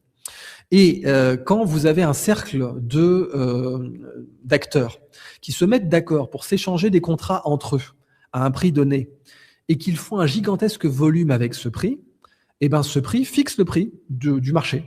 Il dit le baril est à ce prix-là, puisque la majorité des gens qui échangent ce contrat, sans prendre le vrai baril derrière, puisqu'il n'y a plus de baril, ou sans prendre le vrai lingot d'argent, puisqu'il n'y a plus de lingot d'argent. Mais si vous avez la majorité des gens, et vous savez que sur un lingot d'argent, vous pouvez mettre 1000 contrats si vous voulez. Vous pouvez vendre le même lingot d'argent à 1000 personnes à la fois. C'est légal. C'est ça qui est le pire que ça, c'est que c'est légal. Donc, alors il y a certaines versions qui sont illégales, mais vous avez des versions de cette manipulation qui sont légales. Donc, quand vous avez vendu le même lingot d'argent à 10 000 personnes, à un prix sur lequel vous vous êtes entendu, ben le marché, il dit voilà le prix du lingot d'argent. Même si à Shanghai, plus personne ne trouve de lingot physique. Même si à Fort Knox, ça fait longtemps qu'il n'y a plus de lingot d'or. C'est pas grave. Le marché continue à vous dire voilà le prix. Alors c'est pour ça que vous avez un découplage. De plus en plus, vous avez un découplage. Vous avez les marchés qui donnent un prix pour l'argent papier ou l'or papier, puis vous avez le prix à Shanghai du vrai lingot physique et du vrai lingot d'argent. D'or ou d'argent physique, qui est pas le même, qui est juste pas le même, qui dit bah oui le marché, oui mais fuck le marché, moi je veux un vrai lingot physique et personne peut me le livrer. Et puis après vous avez bien sûr des organisations qui sont censées livrer des lingots physiques qui vous disent cas de force majeure. Voilà, moi je vais pas vous livrer, mon contrat je vais pas l'honorer parce que force majeure. Au passage, c'est ce que le Qatar a fait avec le gaz, hein. Il a dit force majeure. Je peux pas livrer mon gaz. Voilà, je fais donc la clause de force majeure, bien sûr. C'est une clause qui est indiquée dans les contrats qui dit en cas de force majeure, 3 petits points. La force majeure, ça peut être un cyclone, un tremblement de terre, etc., ou une guerre. Et bien, vous activez la clause de force majeure et vous dites oui, je t'ai vendu un contrat qui dit je m'engage à te livrer tant de mètres cubes de gaz, mais force majeure, je te le livrerai pas. Et tu m'as payé, hein, mais je te le livrerai pas parce que force majeure. Et c'est ton assureur qui va te dédommager. C'est pour ça d'ailleurs que Lloyds, pour le trafic marin dans la zone, ne vous dédommage pas. D'ailleurs, comme Gunther vous l'explique dans l'Octogone sur la chaîne Scandaria, eh bien, Lloyds, vous êtes responsable en nom propre. Hein. Ce qui faisait parce que Gunther, il a assuré son bateau avec Lloyds. Hein. Alors, il a assuré avec Alliance après, mais le Porima, le Porima, le bateau solaire, il l'a assuré et il connaît les contrats d'assurance. Et en fait, la Lloyd's, ce qui faisait leur prestige, c'est qu'ils étaient engagés en nom propre, les associés de Lloyd's, en nom propre. Leurs biens personnels peuvent être saisis. Hein. Donc c'est ça qui crée la confiance. Mais c'est aussi pour ça qu'ils veulent plus assurer le moindre bateau qui passe par le détroit d'Ormuz aujourd'hui. Les seuls qui arrivent à assurer, c'est les Chinois, notamment, les Russes aussi. Et aujourd'hui, de toute façon, comme vous le savez, les Iraniens vous laissent passer si vous êtes libellé en yuan. Donc, ça vous fait du pétro-yuan. Donc, comme je vous l'ai dit, la raffinerie de Valero a brûlé au Texas. J'ai encore pas mal de dépêches là.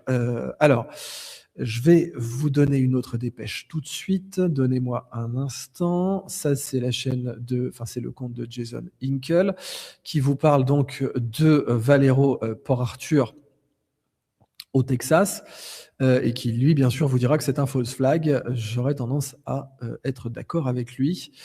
Pour être tout à fait honnête avec vous, lui, il est très pro-russe, par contre, donc ça vous donne aussi une idée.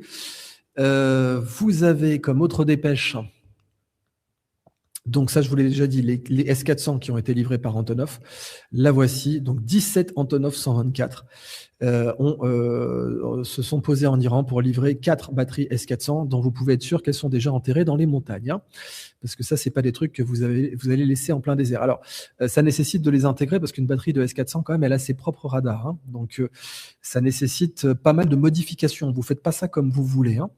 Vous pouvez pas juste prendre un S400 sur étagère russe et le mettre dans la montagne. Ça, c'est pas possible.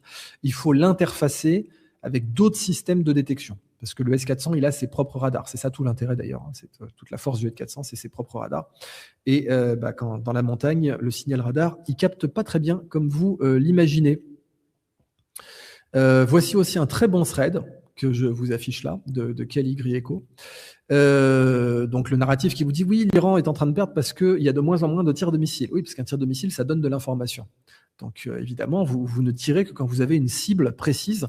Et là, pour l'instant, l'escalade est contrôlée. Donc vous n'allez pas vous amuser à tirer dans tous les sens de façon indiscriminée, parce que de toute façon, Israël a l'arme atomique et qu'ils peuvent faire péter Téhéran, c'est pas une blague. Alors le colonel McGregor a dit « Je serais surpris de ce que les Russes n'aient pas un accord avec l'Iran pour faire péter Israël si jamais Israël tapait sur Téhéran. » Je veux bien croire ça, mais bon, il y a la vraie vie et il y a la théorie. Hein. Et il faut bien comprendre qu'à la fin, une guerre nucléaire, il n'y a personne qui peut vraiment vous garantir votre sécurité comme ça. À la fin, c'est chacun pour soi. Et d'ailleurs, au point que vous avez une ancienne militaire israélienne qui est d'origine russe qui a dit que Israël pouvait tuer Poutine. Elle a déclaré ça en disant que le Mossad contrôlait les caméras de surveillance à Moscou et à Saint-Pétersbourg. Moi, je me suis dit au départ que c'était une bravade, que c'était de la blague. Enfin, sauf que peu de temps après, les Russes ont basculé toutes leurs caméras de surveillance sur RUNET, qui est l'intranet russe, donc qui est un système Internet déconnecté. C'est l'Internet de la Russie déconnecté du reste d'Internet. Donc, je ne sais pas si c'était... Enfin, en tout cas, les Russes prenaient ces menaces au sérieux. Est-ce qu'elles étaient authentiques ou est-ce que c'était par pure précaution? Et puis là, le Daily Mail, aujourd'hui, a balancé que un stock de Rangers, de bots militaires russes, avait été piégé. On ne sait pas par qui, donc est-ce que c'était les Ukrainiens, est-ce que c'était les Israéliens, avait été piégé par des bombes, donc des bombes dans les semelles, qui pouvaient donc tuer des soldats russes avec leurs propres chaussures. Donc non, le sabotage, ce qu'on appelle la supply chain attack, ce n'est pas une blague. Et c'est pour ça que quand ces tarés de l'Express publient le vin que boivent les sous-mariniers français, c'est une énorme connerie. Hein, et ça prouve à quel point on a atteint un niveau d'amateurisme majeur, parce que vous ne montrez pas le vin que boivent les officiers des sous-marins français. C'est la base absolue. Vous vous amusez pas à faire ça. Bon. Donc, je vous lis ce thread, qui est très intéressant. Oui, il y a moins d'impact. Okay. Mais la vraie question, c'est des missiles et des drones que l'Iran tire, combien passent? Bon. Eh bien, là, les chiffres sont pas bons. L'Iran a tiré au début 500 missiles balistiques et 2000 drones avec un hit rate de seulement 5%. Bon, ça, c'est mauvais. Oui, sauf qu'après, le launch rate a baissé, donc la quantité de tir a baissé, mais le hit rate a augmenté. Donc, c'est-à-dire qu'au début, vous aviez un hit rate de 5% avec des torrents de missiles, de drones, etc. Puis ensuite, vous avez eu un hit rate supérieur, mais il n'a fait qu'augmenter, en fait, à partir de ce moment-là, alors que ça tirait beaucoup moins. et notamment sur les cibles aux Émirats. Alors vous avez en plus une guerre du renseignement parce que faut savoir qu'il y a des hôtels qui ont été tirés aux Émirats arabes unis. C'est ce qui a contribué à faire baisser le prix de l'immobilier aux Émirats de 50%. 50%, c'est pas rien, hein. Parce que en fait, vous avez une guerre du renseignement à Dubaï, hein. À Dubaï, vous avez bien sûr des agents du Mossad, vous avez aussi des agents du renseignement iranien, et vous avez des agents de tout un tas d'autres pays. Et cette guerre du renseignement fait que quand il y en a qui sont détectés, et ben directement, vous avez soit un assassinat, parce que là on est en pleine guerre, hein, il s'agit pas de simplement de faire des prisonniers, hein. Et donc, soit vous avez des assassinats sur le terrain avec des gens qui vont vous tuer avec des armes à feu ou autres, soit vous avez un drone qui frappe votre chambre d'hôtel.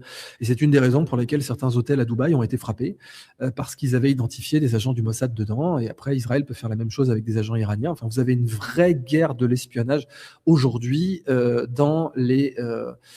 Dubaï et dans les monarchies du Golfe en général. Bon. Donc, Kelly Greco nous explique l'Iran est passé de l'attrition de masse à des frappes beaucoup plus précises et à une stratégie beaucoup plus précise. Et on le voit avec les frappes du terminal de Ras Laffan. Alors, au passage, Ras Laffan, donc, qui est pour le Qatar, là, c'est une perte sèche de 20 milliards. Hein. Donc là, il y a des gens qui ont dit pour rigoler, ça y est, le PSG va passer en Ligue 2, là. Pareil pour les raffineries saoudiennes, etc. Des salves beaucoup plus petites, avec des cibles bien précises et qui ont un très bon taux de frappe. Pareil pour la centrale de Dimona, donc le cœur nucléaire d'Israël. Au final, voilà, l'Iran a tendance à faire des frappes beaucoup plus précises. Les gens diraient chirurgicales à l'époque, mais avec un taux de succès beaucoup plus grand. Pourquoi ? Parce qu'ils ont épuisé non seulement les stocks d'intercepteurs, mais ils ont épuisé aussi les capacités de détection adverse. Et aussi, ils utilisent des vecteurs qui sont beaucoup plus dangereux, des vecteurs qui dribblent, etc. Donc ça, c'est tout le problème actuel de la situation en Iran. Donc, alors vous avez aussi un autre sujet dont très peu de gens ont parlé, le cloud seeding. L'Iran accusait, parce que vous savez, donc les Émirats pratiquent le cloud seeding, donc ça veut dire qu'ils font pleuvoir les nuages. Ils font pleuvoir les nuages, c'est une technique, hein, vous mettez de l'argent ou de l'iodure d'argent ou des choses comme ça dans les nuages et ça provoque la pluie. C'est utilisé pour avoir du beau temps, c'est utilisé pour irriguer, c'était utilisé même par l'armée rouge pendant la guerre froide pour avoir des célébrations du jour de la victoire avec ciel bleu. Et pendant très longtemps, l'Iran accusait les Émirats, parce que vous savez, comme je vous ai montré l'orogenèse et la topographie iranienne, vous avez justement des fronts d'air humide qui vont être arrêtés normalement par la montagne iranienne et qui vont provoquer des précipitations sur les chaînes de montagnes iraniennes. Et les Iraniens accusaient les Émirats, et pas que, hein, les Qataris aussi, et même l'Arabie Saoudite, d'intercepter ces nuages, de les seeder, de faire du cloud seeding pendant que ces nuages étaient en train de passer au-dessus de leur espace, donc de faire tomber la pluie au détriment de l'Iran. Et évidemment, c'est un problème. Et là, vous avez eu dernièrement de grandes inondations à Ras Al Khaimah, aux Émirats arabes unis. Donc Patricia Marine, ce qui est un très bon compte à suivre pour la guerre en Iran, pose ce genre de questions. Est-ce que c'est lié, ou est-ce que ce serait lié au conditionnel, au cloud seeding? J'ai vu une autre dépêche qui disait, très intéressante, qui dit, est-ce que Trump n'aurait pas une obsession avec l'Iran du type du capitaine Ahab? Alors, le capitaine Ahab, c'est Moby Dick, hein, c'est le capitaine qui est obsédé par Moby Dick, la baleine blanche. Une obsession complètement psychotique, et c'est tout le sujet du roman de Melville, Moby Dick.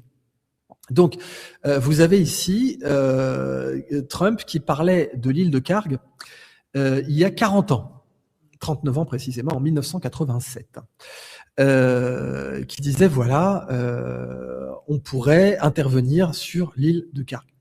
Il y a 40 ans. C'est impressionnant. Donc, à l'époque, Trump avait 41 ans.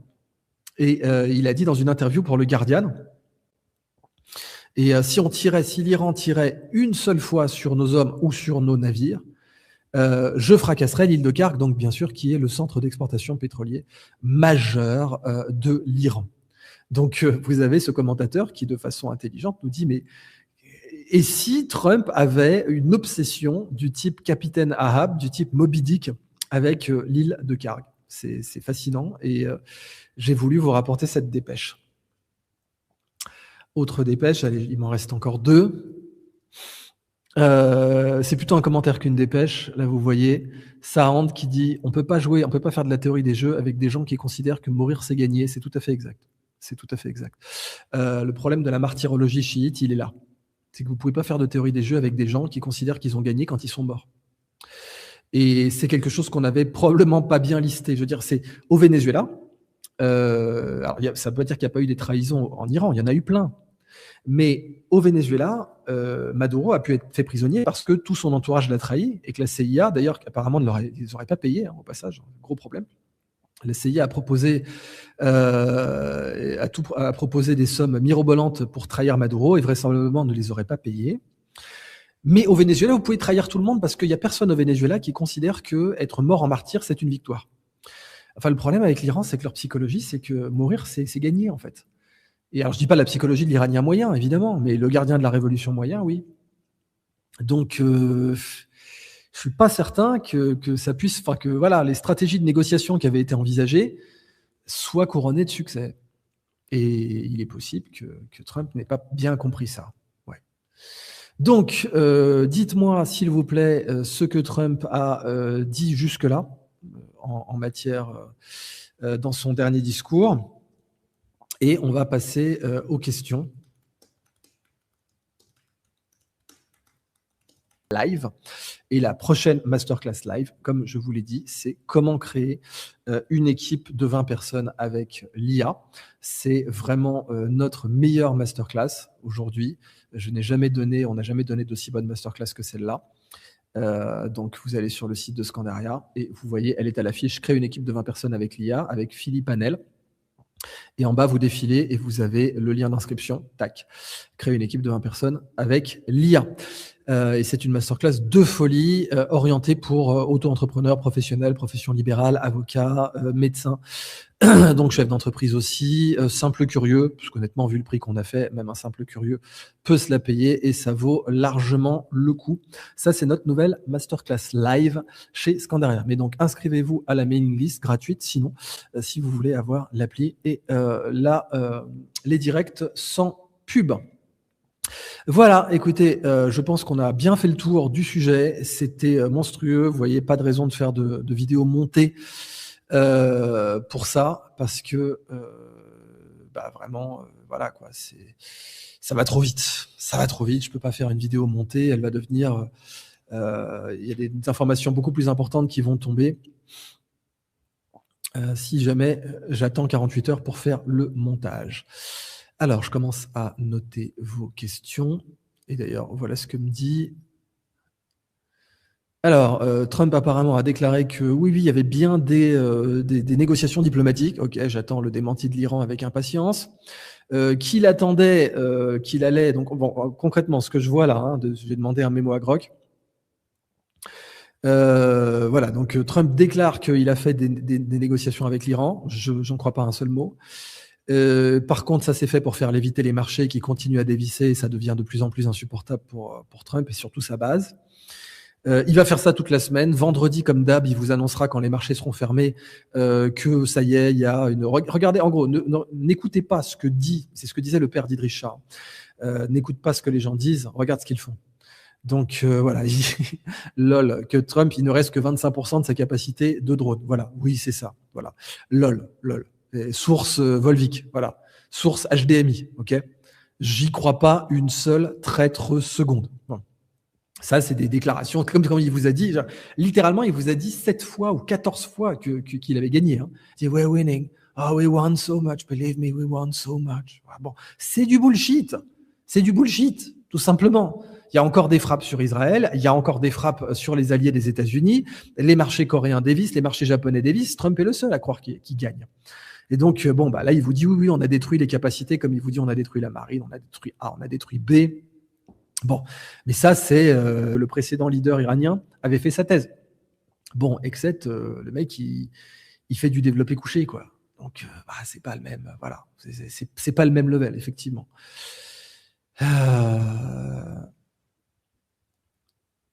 Apparemment, la démission de Ken serait une stratégie de Trump. Ouais, j'y crois pas une seule seconde, mais vraiment pas une seule seconde. Parce que là, vous êtes dans de la théorie QAnon typique. Donc, c'est pas apparemment déjà. C'est les seuls qui pensent ça, c'est les QAnon. C'est les seuls. Voilà. Je connais personne d'autre qui pense ça. Tucker Carlson pense pas ça. Candace Owen ne pense pas ça. Candace Owen, c'est une proche de Trump. Hein. Tucker Carlson pense pas ça. Candace Owen pense pas ça. Joe Rogan pense pas ça. Tous les gens qui ont appelé à voter Trump pensent pas ça. Clayton Morris pense pas ça. Nathalie Morris ne pense pas ça. Et il n'y a que sous l'hypothèse QAnon que ce serait vrai. Et sous l'hypothèse QAnon, si les patriotes sont en contrôle, ils ont déchiqueté 180 fillettes pour le plaisir. Ok, très bien. Moi, je préfère penser que ce n'est pas le cas. Parce que je ne vois pas quel patriote s'amuserait à déchiqueter 180 fillettes avec 2 tirs de Tomahawk en Iran. Un autre site que Dimona, oui, Israël a d'autres sites que Dimona, bien sûr, c'est pas le seul. Ça va de soi. Évidemment. Autre question. Quel est l'avenir pour la carrière politique et les ambitions présidentielles de J.D. Vance avec cette intervention ? Ça pue du cul. Voilà, je vais vous le dire clairement. J.D. Vance, il s'est fait élire comme colistier, parce qu'ils ont vraiment voté pour lui. Un vice-président, on vote pour lui. Il s'est fait élire sur une plateforme de paix. Et comme un marine qui a fait la guerre en Irak, et c'est tout sauf la guerre en Irak, Peter Thiel avait dit au lieu d'aller sur Mars, nous sommes allés en Irak, au lieu d'aller sur la planète Mars, nous sommes allés en Irak, et c'était une erreur. Trump regardez les tweets de Trump à l'époque, qui disaient ah là là, Barack Obama va nous envoyer dans la guerre en Iran, c'est horrible. Bon, il a complètement trahi sa base. Et vous me direz, moi j'ai souvent été bienveillant avec Trump, oui, mais ce qu'il faut bien comprendre, c'est qu'un chef d'État, c'est votre chien, normalement. Un élu, c'est votre chien. Si mon chien me mord, je le pique. Point.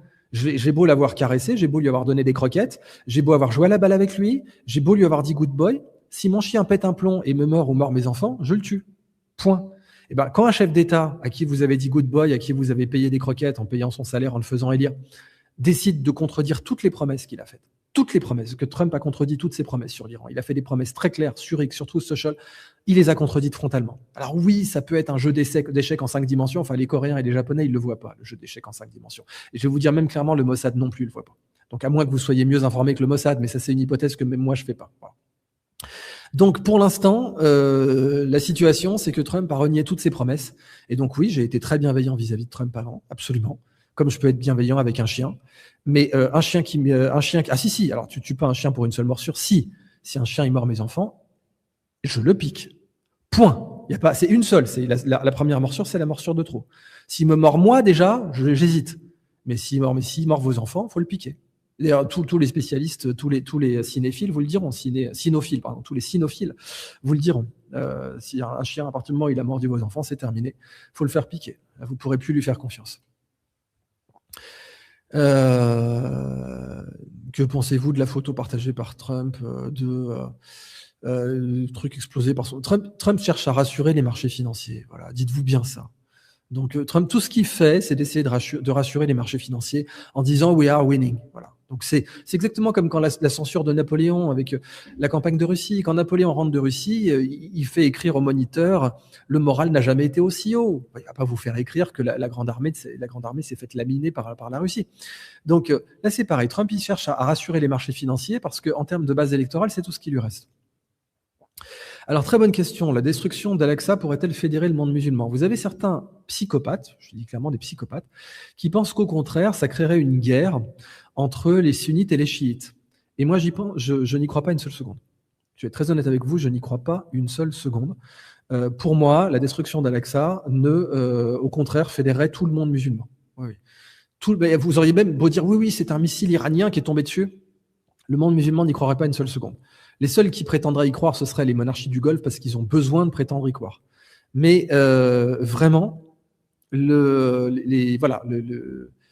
destruction d'Al-Aqsa, au contraire, ça fédérerait la totalité du monde musulman. Donc c'est un très mauvais calcul et vous avez tout un tas de gens intelligents en Israël qui savent très bien qu'il ne faut surtout pas faire ça. Il faut surtout pas faire ça. Mais le problème, c'est que les gens très intelligents sont plus au pouvoir en Israël aujourd'hui. Et les gens derrière Netanyahou, c'est plutôt des psychopathes ultra-religieux que des gens très intelligents, malheureusement. D'ailleurs, c'est pas moi qui dis ça, c'est Haaretz. Vous me disiez, Haaretz est anti-Netanyahou, donc oui, pourquoi pas, mais même Yodiot Aharonot est en train de vous dire la même chose aujourd'hui. L'Iron Beam d'Israël serait un game changer ? Non, pas du tout, pas du tout. Parce que tout ça, ça nécessite des capacités de détection, des capacités de ciblage anticipé des missiles, et pour l'instant, c'est pas du tout le cas. Trump et Netanyahu peuvent-ils s'accorder sur ce qu'est une victoire dans cette guerre? Justement non, et c'est bien pour ça que l'administration Netanyahu vient de recadrer Trump. Donc là aussi, si les patriotes sont en contrôle, il faudra m'expliquer à quel moment vous vous faites recadrer par l'administration Netanyahu, mais je m'écarte. Et il vient de recadrer Trump en disant non, mais cette guerre, elle se finira quand nous, on aura décidé qu'elle s'est finie. Et d'ailleurs, pour les proches de Netanyahu, vous voyez tout simplement des gens qui vous disent que cette guerre est existentielle pour Israël, ce qui est faux, ce qui est complètement faux. Mais eux ont besoin de vous dire ça, parce que pour fédérer tous les Israéliens derrière l'escalade, ils ont besoin de vous dire que cette guerre doit se continuer jusqu'à l'extermination de l'Iran, ou le changement de régime. Mais voilà, le changement de régime aujourd'hui, c'est terminé. Donc ils ont besoin, pour vous fédérer, les habitants d'Israël d'une part et les expatriés, les juifs qui vivent en dehors d'Israël et qui n'ont pas le passeport israélien d'autre part, ils ont besoin de leur dire vous allez mourir si cette guerre n'est pas gagnée. Ils ont besoin de leur dire cette guerre est existentielle. C'est un mensonge éhonté. Et d'ailleurs, les médias israéliens le disent que c'est un mensonge éhonté. Plutôt les médias du centre et de gauche, bien entendu. Alors, clairement, c'est pas l'Iran le tigre de papier, comme vous pouvez le voir, parce que continuer à balancer des missiles sur Israël et sur les alliés des États-Unis et faire en sorte que les États-Unis évacuent leur base en Irak après 20 ans d'occupation, vous pouvez pas appeler ça un tigre de papier. Ça, c'est une conclusion qu'on peut tirer absolument directement, vous l'avez vu. Allez, quelques autres questions. La suite pour Taïwan, c'est une bonne question. La Chine n'a pas d'intérêt à attaquer Taïwan parce qu'aujourd'hui, Taïwan est dans la merde question pétrole. Et en plus de ça, Trump vient de montrer qu'il en avait rien à foutre de ses alliés asiatiques, mais alors rien à foutre.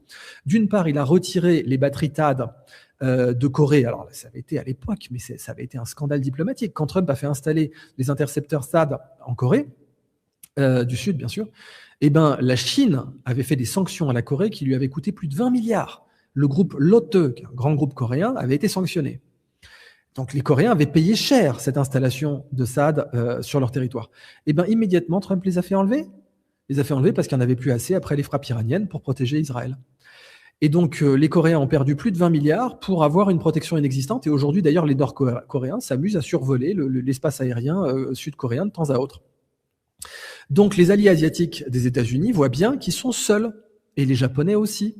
D'ailleurs, les Japonais, qu'est-ce qui s'est passé? Les marines à Okinawa ont été retirés d'Okinawa et sont envoyés vers le détroit d'Ormuz.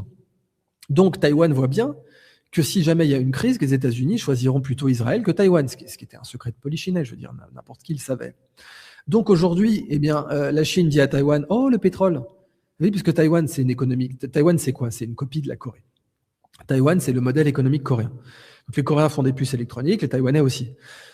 Les Coréens font des ordinateurs, les Taïwanais aussi. Donc Taïwan, c'est une mini-Corée. D'ailleurs, la Corée, concrètement, c'est une île, parce que la frontière avec la Corée du Nord est fermée. Donc, géopolitique, c'est comme si c'était une île. C'est une péninsule dont le seul voisin continental est fermé.